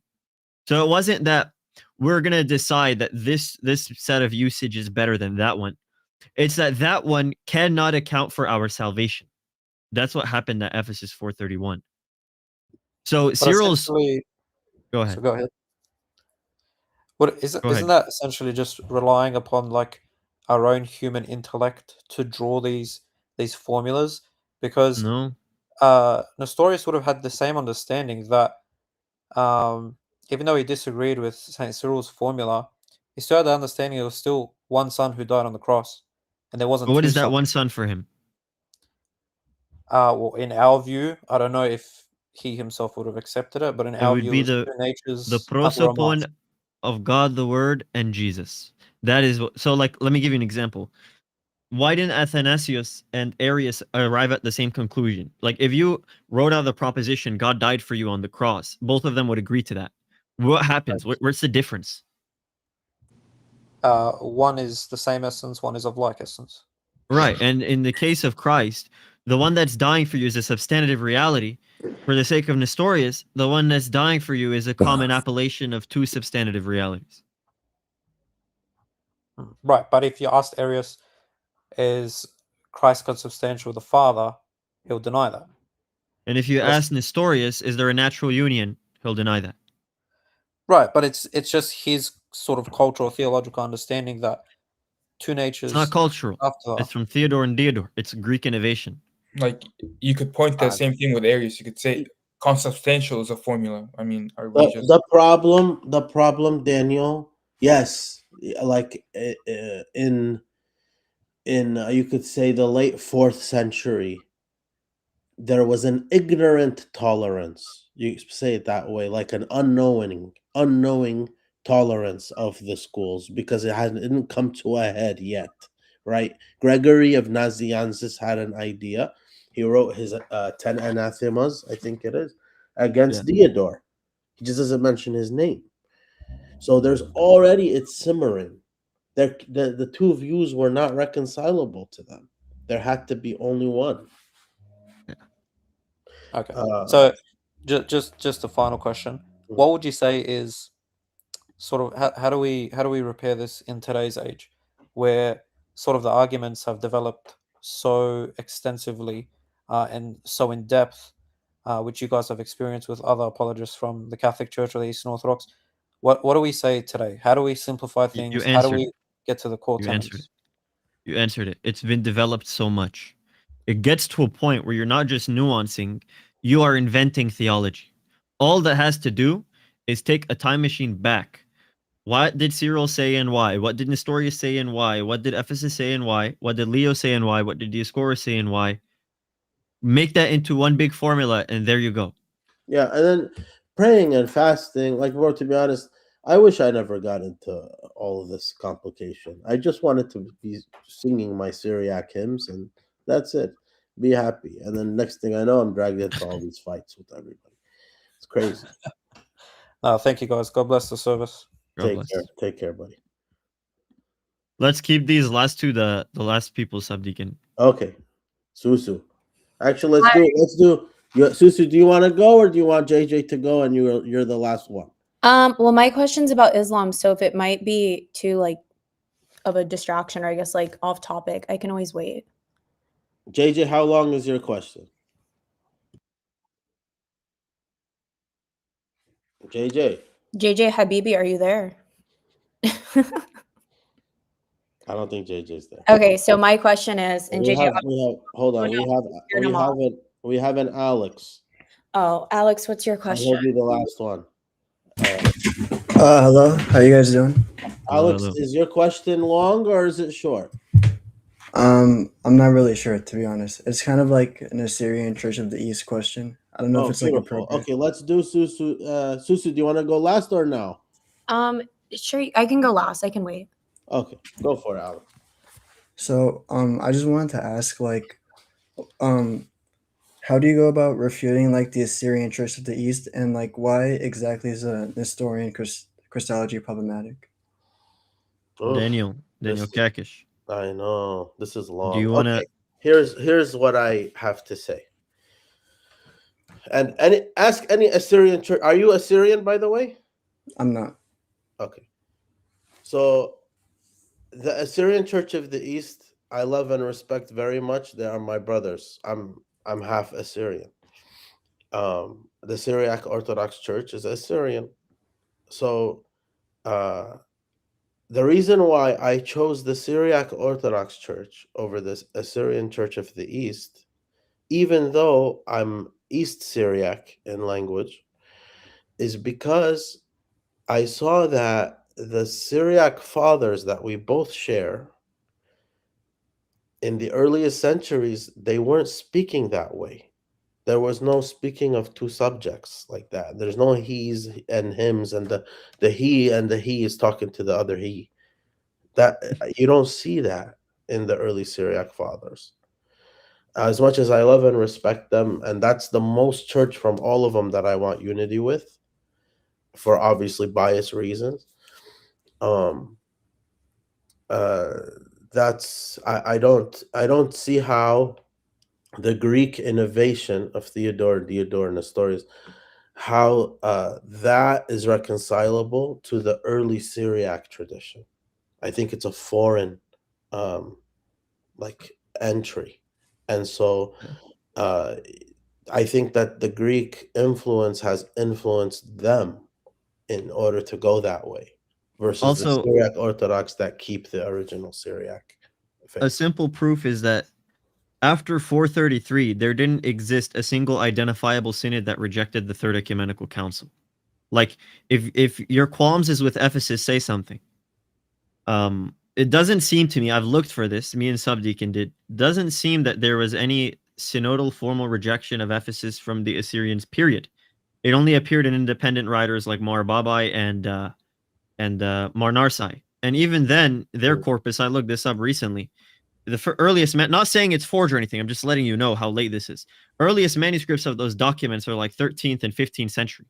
Like, even then, we're giving some benefit of the doubt that even if this was like their authentic words, there's still no formal rejection of the Third Council. It literally meets every single mark of Nicaea 1, Constantinople 1, every other binding local synod ever. So the very fact Ephesus made a judgment on Nestorius, forgive me for my words, get over it. Get over it. Okay. I'm not talking to you when I say get over it. Yeah. No, I understand what you mean, like just in general. Is it possible to like go into like a logical issue with the two hypostases? Obviously. Yeah, I Okay, have go a on. bunch of arguments against tuknume. Number one is the divine pneuma worshipped as its own subject of attribution. Can I give that thing in my mind, think about it, and give it reverence? What do you think? The divine pneuma of the word. I would say yes. Like, I'm What not about the really divine sure. pneuma of the Father? I would say yeah. What about the divine pneuma of the Holy Spirit? Yeah. What about the divine pneuma, the human pneuma of the assumed man? I'm not sure. Just think about it. Another argument. This human pneuma, if it's like us in every way, even if it doesn't have its own individual subsistence, it should have all of its own features and properties. When it has its own mind, can it contemplate for itself, I am eternal, and be telling the truth? No, I don't think so. So, can it say, I am created in the womb of the Virgin Mary? I'm sorry, repeat that. Can it think, I am created in the womb of the Virgin Mary? The human pneuma? Yes. Yes. Can it think, I am the Son of Mary? Yes. Can it say, I am not eternally begotten Son of the Father? Yeah. How many sons? 2. 2. I'll give you another argument. Okay. Another. If the prosopic union is undefined, meaning no matter the union, it's still going to be two distinct subjects of attribution. What makes the death on the cross infinite if a finite hypostasis died? What do you think? Just being in conjunction with something infinite? Like why couldn't it have been just a mere deified man? What's the symmetry breaker between the prosopic union and just any random prophet dying for you? Like what about the prosopon is so special? Because Nestorius says it is? No, I'm not sure. I'm not sure what the answer would be. Okay. So Alex, I like your question. Future streams, I want you to come back to ask more questions about the Church of the East, and then next time, if I know ahead of time, I'll have my Assyrian Church of the East friends with me, so you'll get answers from both of us. Okay. All right, buddy. Yeah. Take care, man. All right. Thank you. No problem. Matt, you were on earlier. Did you have a quick question? Yeah, sorry I cut out there. My question is about the Nicene Creed. If that's going to be an issue, then I can try another time. I don't If know. It it's quick. depends on the question, but your mic is not good, brother. We can't even hear you. Make your question as short as possible. I can hear you little. What is the inherent danger of changing the Nicene Creed? The inherent danger is that you're violating the canons. Saint Cyril says we cannot set away the ancient landmarks which are set up. You can't change them. If it's placed, it's placed. Like the canons of Constantinople and of Ephesus both say no addition to a creed can be made. This was even brought up at Chalcedon, and all the bishops use this as an excuse to say we can't even write a creed in the first place because the Nicene Creed is set in stone. To which the emperor then made them say, "Oh well, it's okay. You can do it. I give you permission."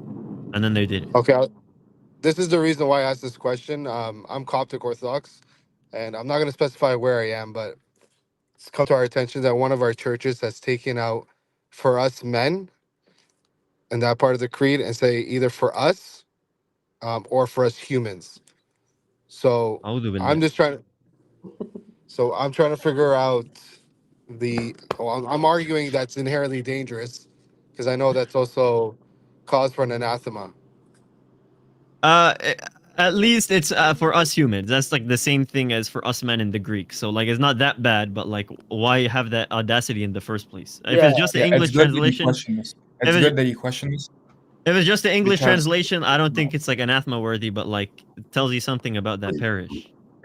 Yeah, but it's good that you question this because it's very important that each individual Orthodox is serious about their faith. But they're concerned about even okay, any that was just my slight main change. question. I want to show them Yeah. why it's inherently dangerous, and I know you guys are pretty knowledgeable about the councils and the canons. I would say, Matt, just maybe bring it up with the bishop. See what the bishop thinks about this. Because if the bishop sees it's okay, then he manages how he wishes. But if it is something problematic, then the bishop can easily fix this. If it's not problematic, he can clarify, and yeah. Okay. Susu, So what's your ideally bring it up. question? Hi, thank you. So my question is about Islam. Guys, let me Oh, introduce he's gonna Susu do to my you. full bio. Okay, let's hear Guys, it. Susu, I know her in real life. Her brother's one of my best friends. She's 25% Armenian, 75% us, and she's Syriac Orthodox. Go for it, Susu. Okay, thank you for the lovely introduction. Mhm. My Nice to question meet is, you. it's always nice to meet all of you. God bless you all, and I wish you guys many blessings. I have a lot of Muslim friends and a lot of people in my life that happen to be of Muslim faith. And a lot of the time, they always love to say, like, you're our favorite type of Christian. We love Mary, we love Jesus, all this stuff. And there's a really close friend of mine that happens to be a male. And I want to, like, the best way to describe him is he's like he's basically if like someone was an atheist, but also Muslim. I think it's because he was born into Islam, but he finds our Christianity so He's a beautiful. secular Muslim. Yeah, I guess that's a Yeah. really good way to put it is how do you go about because I don't believe I'm on this earth to convert people. I don't want to think that. That's not what I think we're supposed to do, but that's just me. I like to think God will come to them and the right person will show them. Me, I'm not the right person. I'm just a girl. I do my thing. With that said, how do you go about teaching people about Christianity or converting them? Because I like to believe we have a beautiful religion. You can type in Google who created Orthodox Christianity and it'll literally say Jesus. And that's what's so beautiful about this religion. With that Are said, they open to attending church? yeah, in the beginning they were very open to it. I think it started to stumble when it came to the Trinity. And I think it's because of the way Islam, like people that are Muslim are taught to believe in this idea that we are not faithful. We believe in multiple gods. I'm not sure who these multiple gods they speak of. But yeah. It's very simple. I would say it just takes a shift in thought. Just because not everyone is meant to convert people the same way. You know, some have specific gifts.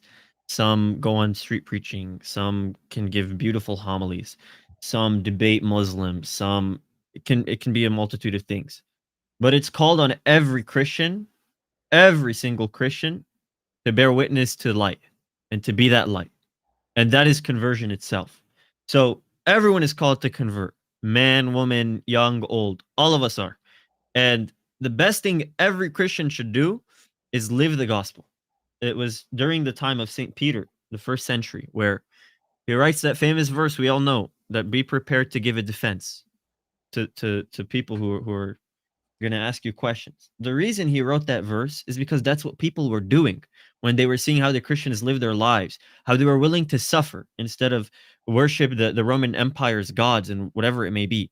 When they saw that zeal, that action on the young, on the old, on the male, on the female, they intuitively, what is this? What is this faith? Why are they so joyous? Why do they love those who hate them? Why do they turn the other cheek? That is how every Christian should convert people, regardless of faith. It's not a thing where that guy has his office and God will do the working in his own way. Sure, God will work in his own way, but the way that he selected is to work in others. That's how he's always done it. Always. He's always decided to work in others. God the Father even worked through his only begotten Son, who is also God. Always working through another. Always. Everything he does is from the Father, through the Son, and the Spirit. Every church he established was through the apostles. Every confession where he forgives the sins of a person is through a priest. It's always through somebody. God doesn't just mystically give people dreams. Sometimes that's not what it takes. There's been cases where I can give the most elaborate logical argument against Islam. They cannot refute me. They will say I don't have a refutation and be super hardened. And those same people can convert by just a mere act of kindness, by just that, and that can convince them. Sometimes, even if you raise the dead, they won't be convinced. But sometimes, if you turn the other cheek, they'll be convinced.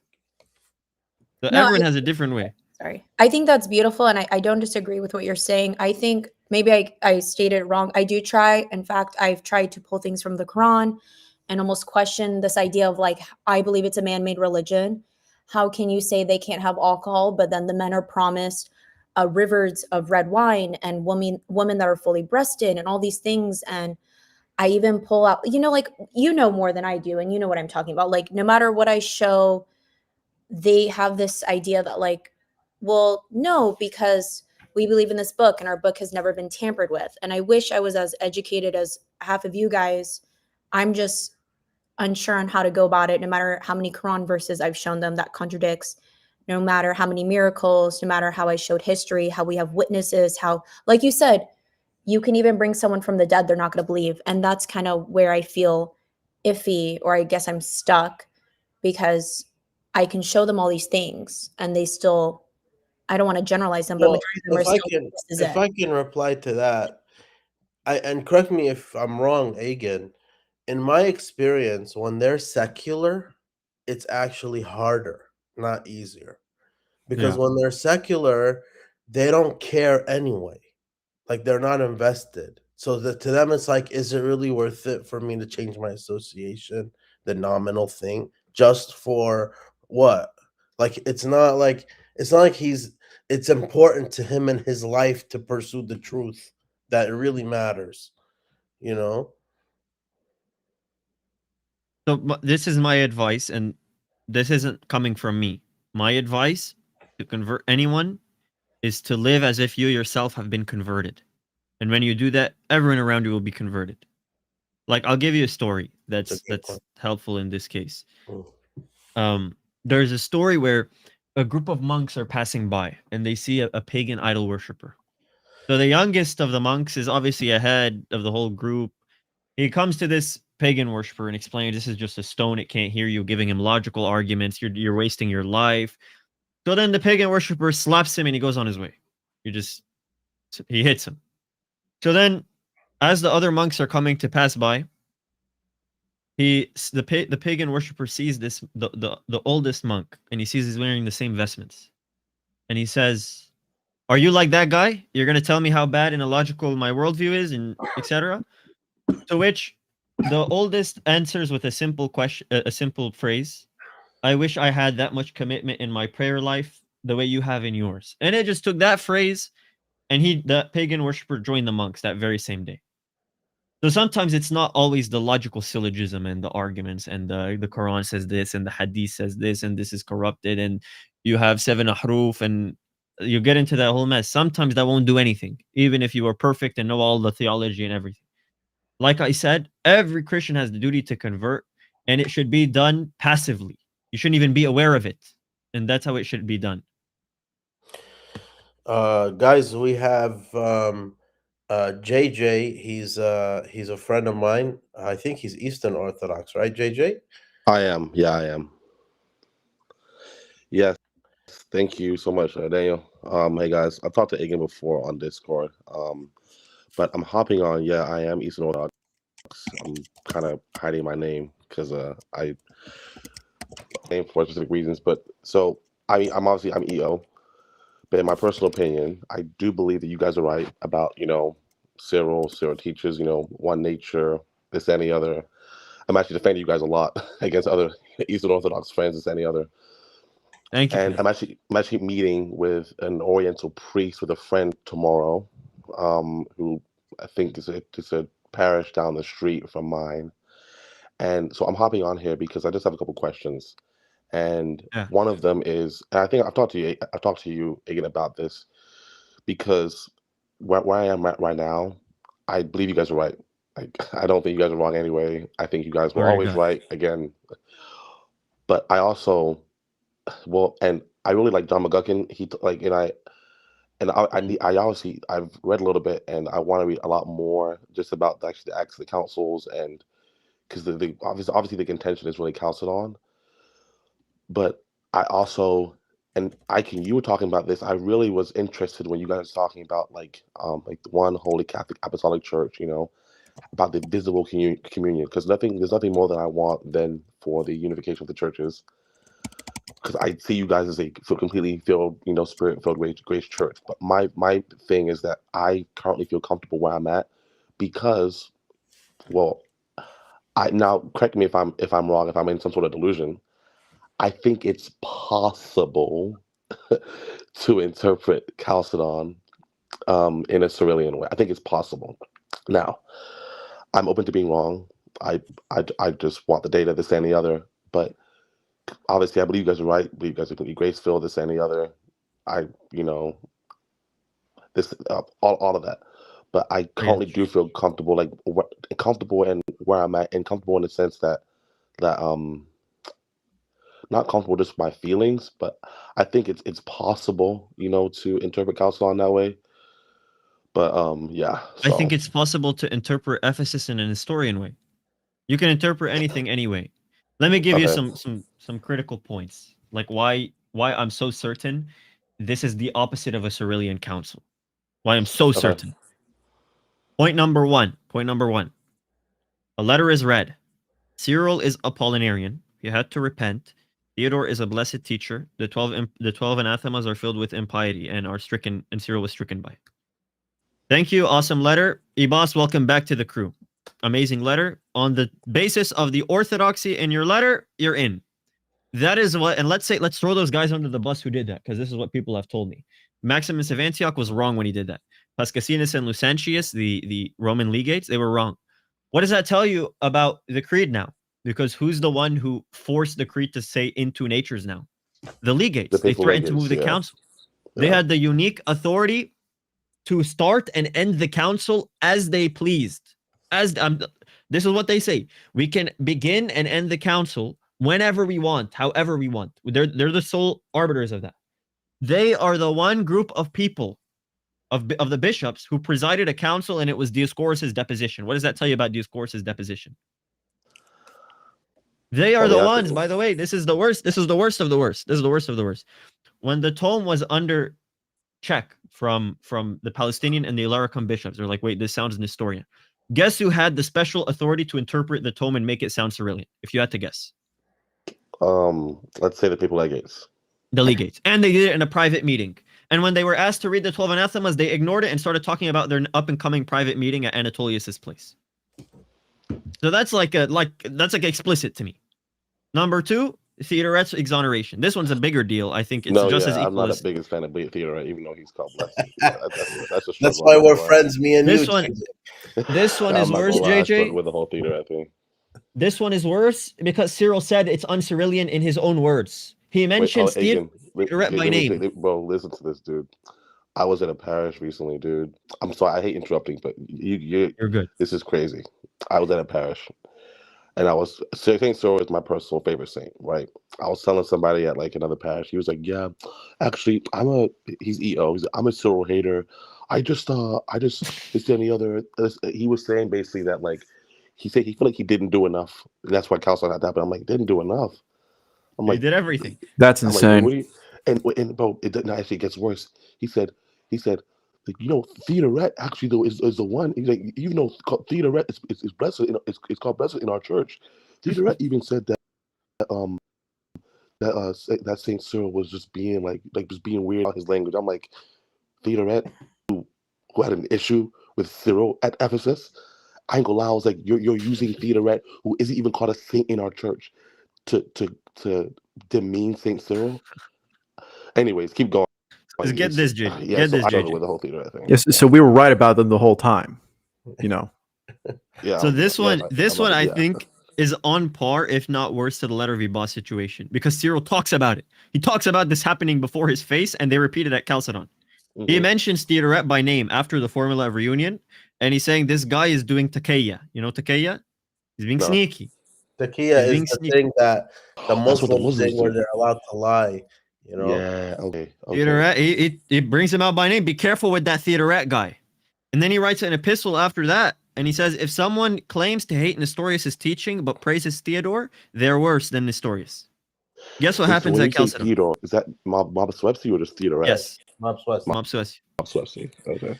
But Cyril actually, correct me if I'm wrong, Agan, I think in his 12 refutations against Theodoret, he calls him an idiot or something. Right? No, it's real. I'm not trying to even be funny. I think he explicitly calls him that. Yes, it's like I remember seeing the translation. It's like a really big English word. Yeah, but like basically it just means idiot. Yeah, and the Theodoret himself wrote against the 12 anathemas, and he was never required to retract that. The thing that made him the criteria of his orthodoxy at Chalcedon was to do something Cyril said is not a criteria. Cyril said if someone claims they hate Nestorius but praises Theodore of Mopsuestia, they're worse than Nestorius. What do they have Theodoret do at Chalcedon? Anathematize Nestorius. Really? And then he says, I've always been Orthodox, my teachers are Orthodox. Talking about Theodore of Mopsuestia and his predecessors. Subdeacon, it's like I'm going to take your line. It's like you go to confession. You go to confession. You tell Abuna, look, I don't think I did anything wrong. Oh, thank you. Welcome back to the church. Restored the Orthodox one to the pews. That's the equivalent situation. It must be nice, huh? To have an Abuna like that. It would be. Okay. You get to spam the absolution. Yeah. And to add perspective, I mean, from the Armenian perspective, I'll just add this. Like, so we weren't there in 451 because we were literally fighting a war. So when you think about it, the Orthodox Church was fighting two wars on two fronts. There was the intellectual theological war at Chalcedon, and then the Armenian Church was fighting a very literal war against the Zoroastrians at that point. And the Armenian Church assembled a few decades later, and looked at the minutes of Chalcedon and immediately identified this is Nestorian. Like there wasn't even like deliberation or controversy. They said this is Nestorian, and it wasn't even like a controversy that like divided the community. It was just like an open and shut case basically. And so Red, let me ask you, so that happened at Divin? Yes, in 506. Oh, earlier. Okay. For some reason I thought it was 610. All right. There's two Divins. Multiple scholars, clerical scholars, including His Holiness Godegian I, have said that the rejection of Chalcedon was as early as 506. Got it. Yes. Okay. So, I'm really curious on each of you guys' view, and please be as honest as possible. Like, if you like from y'all's position, and you've kind of answered this, but like, you mentioned something, and I love this quote by Athanasius. From on the incarnation, as his body, none of his bones are broken. Like the church will never be broken. The church never be split. Obviously, and I think you talked about how something is indivisible in and of itself. And obviously, since Christ is one, his church must be one. And would you guys just then say that like the Eucharist because that's really like that's the center of everything. The Eucharist at like the Eastern Orthodox Church is like just bread and I don't know, wine, and like it's. I'm compelled to say no, unless there's some extraordinary thing God did and didn't reveal, and it contradicts the normative practice of the early church. Because for the early church, your sacraments were void if you were out. If, however, because I'm open, I wish, I've said this many times, like I'm hoping they have a valid Eucharist. It would make my life a lot easier as an apologist. I don't like to answer this question at all. It's a very poor question. I wish, but as I see the early church and how it functioned, if we're going to take the same principle, the answer is no. But God isn't subjected to the same principles as we are. But I can't comment on. I don't know. I appreciate the answer. Thank you. What about the rest of you guys? Brother JJ, thanks for coming, brother. Take care. No, of course. Oh, I was just wondering about the rest of you guys. Like you're also y'all's view on. Oh, okay. What was it for the rest of us about what? Whether Chalcedonians have valid Eucharist. Yeah. Okay, so I know that my bishop, my synod, my patriarch, my priest, they do recognize their orders. So I have no way, me as a subdeacon, nothing to say that I don't. I have to say it. Yeah. I guess for me, I'm kind of like Egan said, this is not an easy question to get into because it is to an extent controversial. But I will say, for example, our fathers, Saint Severus and Saint Philoxenus, they say no, and to me, that's I guess kind of enough. Of course, what Daniel said is also it's very valid. He has his clergy, he has his bishop, etc. But for example, I also have my bishop of my diocese. He would say, no, they don't have valid. So what do we do in this case? I think the best case is, for you at least, you're somebody looking into a church. I would say you're gonna want to go in with the presupposition that our fathers are right, that what they said here, that should be the normative. Mhm. So if that is the normative, then you should be looking at the situation where if life is in one of these two churches and you have to pick one. I think also the question itself is a common satanic dupe. I'm not saying you're deceived. Everyone thinks Mhm. like this. But it was always Satan's temptation for the Desert Fathers. Think about other people's salvation before you think about your own. What about the little kids outside? What happens to them? What happens to somebody who never heard those types of questions? Saint Anthony the Great was struggling with them. Yeah, even Saint Anthony. An angel appeared and told him, mind your own business. And I think that's how we should look at it. We have our own table. I know for sure my Eucharist is valid.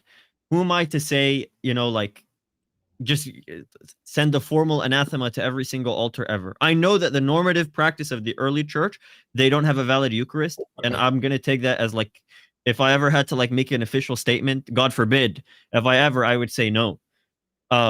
If, however, there is some extraordinary grace I don't know about, I'm hoping that is the case. But once again, the question itself is very commonly used as a satanic trick. That even if you're so confident that the Eucharist belongs in the Oriental Orthodox Church, Satan will have you think about others to distract you from what you have. Yeah, I'm not trying to use it. I know you said I'm not trying, but yeah, from my position, I'm not trying to use it. I was just asking from your position because again, I do think you guys are right. I That's think the fair. Orientals are right. So Absolutely, just, brother. Yeah, of course. Grant, what do you think? Sorry, what was that? The question is, do the Chalcedonians have valid sacraments? Yes or no? Yeah, that's a tough one for me to. It was a tough one for all of us, JJ. What does that tell you? Yeah. Well, so I mean, here's the thing. Like, there have been joint declarations from everyone recognizing that each other's sacraments are valid. I mean, as non-ecumenists as certain Eastern Orthodox YouTubers are, or certain Roman Catholics are, their churches have said the same thing, recognizing the validity of one another's sacraments. For me, it's more of an issue of not necessarily, I guess, recognizing everyone as having valid sacraments. It really is, at the end of the day, who has preserved the doctrines correctly. You have to think of it like this, JJ. That's a great point, Grant. Who are we in communion with? We have communion, but with who?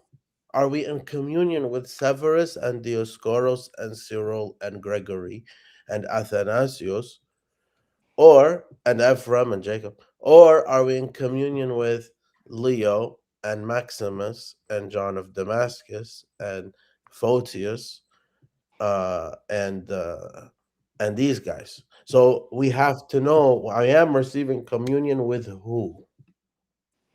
Understood. Even the communion of saints. No. All right, guys. I'm gonna hop off the stream. I have to go. It was very good speaking with all of you guys. Yeah, we're gonna wrap up. Again, before you go, sorry to bother you. Last thing, Summer had Susu had one more question about Islam, and then we're done. I do have just one more after, if that's possible. It's very quick. Okay.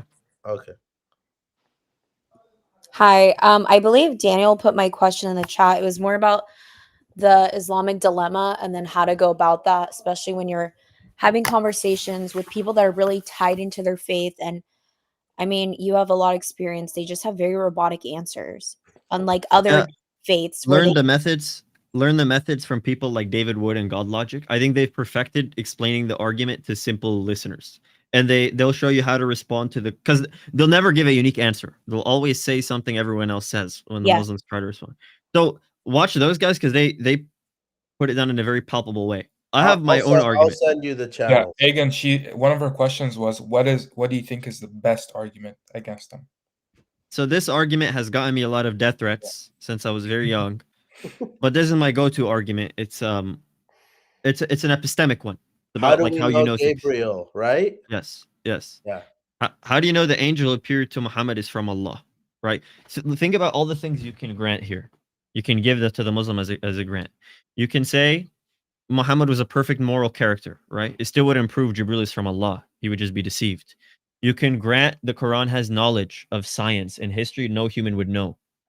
But a spirit could know it, right? Spirit isn't subject to physical location, can learn all of the books in the world, doesn't age, doesn't have memory compartments and physical brain where you forget things. You get the point. You can grant historical miracles, scientific miracles. You can grant there's no contradictions in the Quran. That this spirit was just super consistent.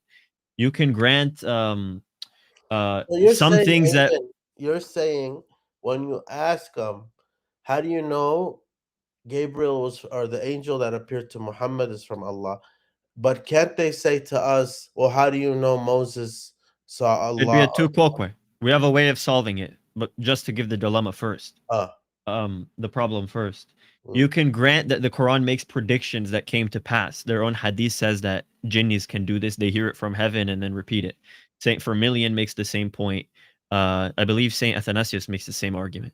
That prediction is, even the book of Deuteronomy says it. You can grant all of this, everything, basically everything they've ever wanted to prove the religion. You can grant all of it, and none of it would prove Jibril is from Allah, because he's the one who gave the Quran. They couldn't cite the Quran to prove it, because who's the one who gave the book? Who dispensed the book? It's like if I want to kidnap you, and I give you a notebook that says Egan is not a kidnapper, and then you read it, it says, oh, it says Egan is not a kidnapper. I can trust him now. Who's the one who gave you the book, right? So the only epistemic way is if it's conformable to prior revelation. That's how we solve it as Christians. Paul's apparition is verifiable because of prior revelation, and that would be the apostles who confirm him.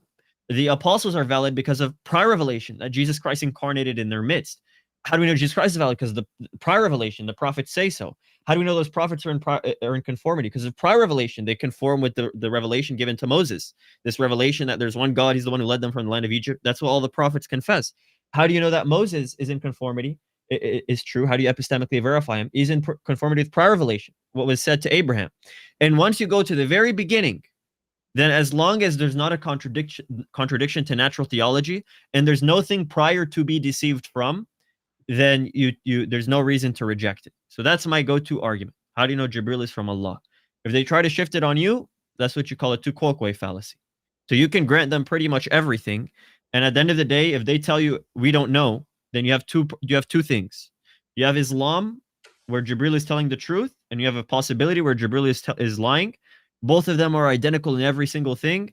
Therefore, one cannot be accepted over the other. Therefore, Islam is compatible with being a satanic religion from a phenomenological level, from a sense data and experience level.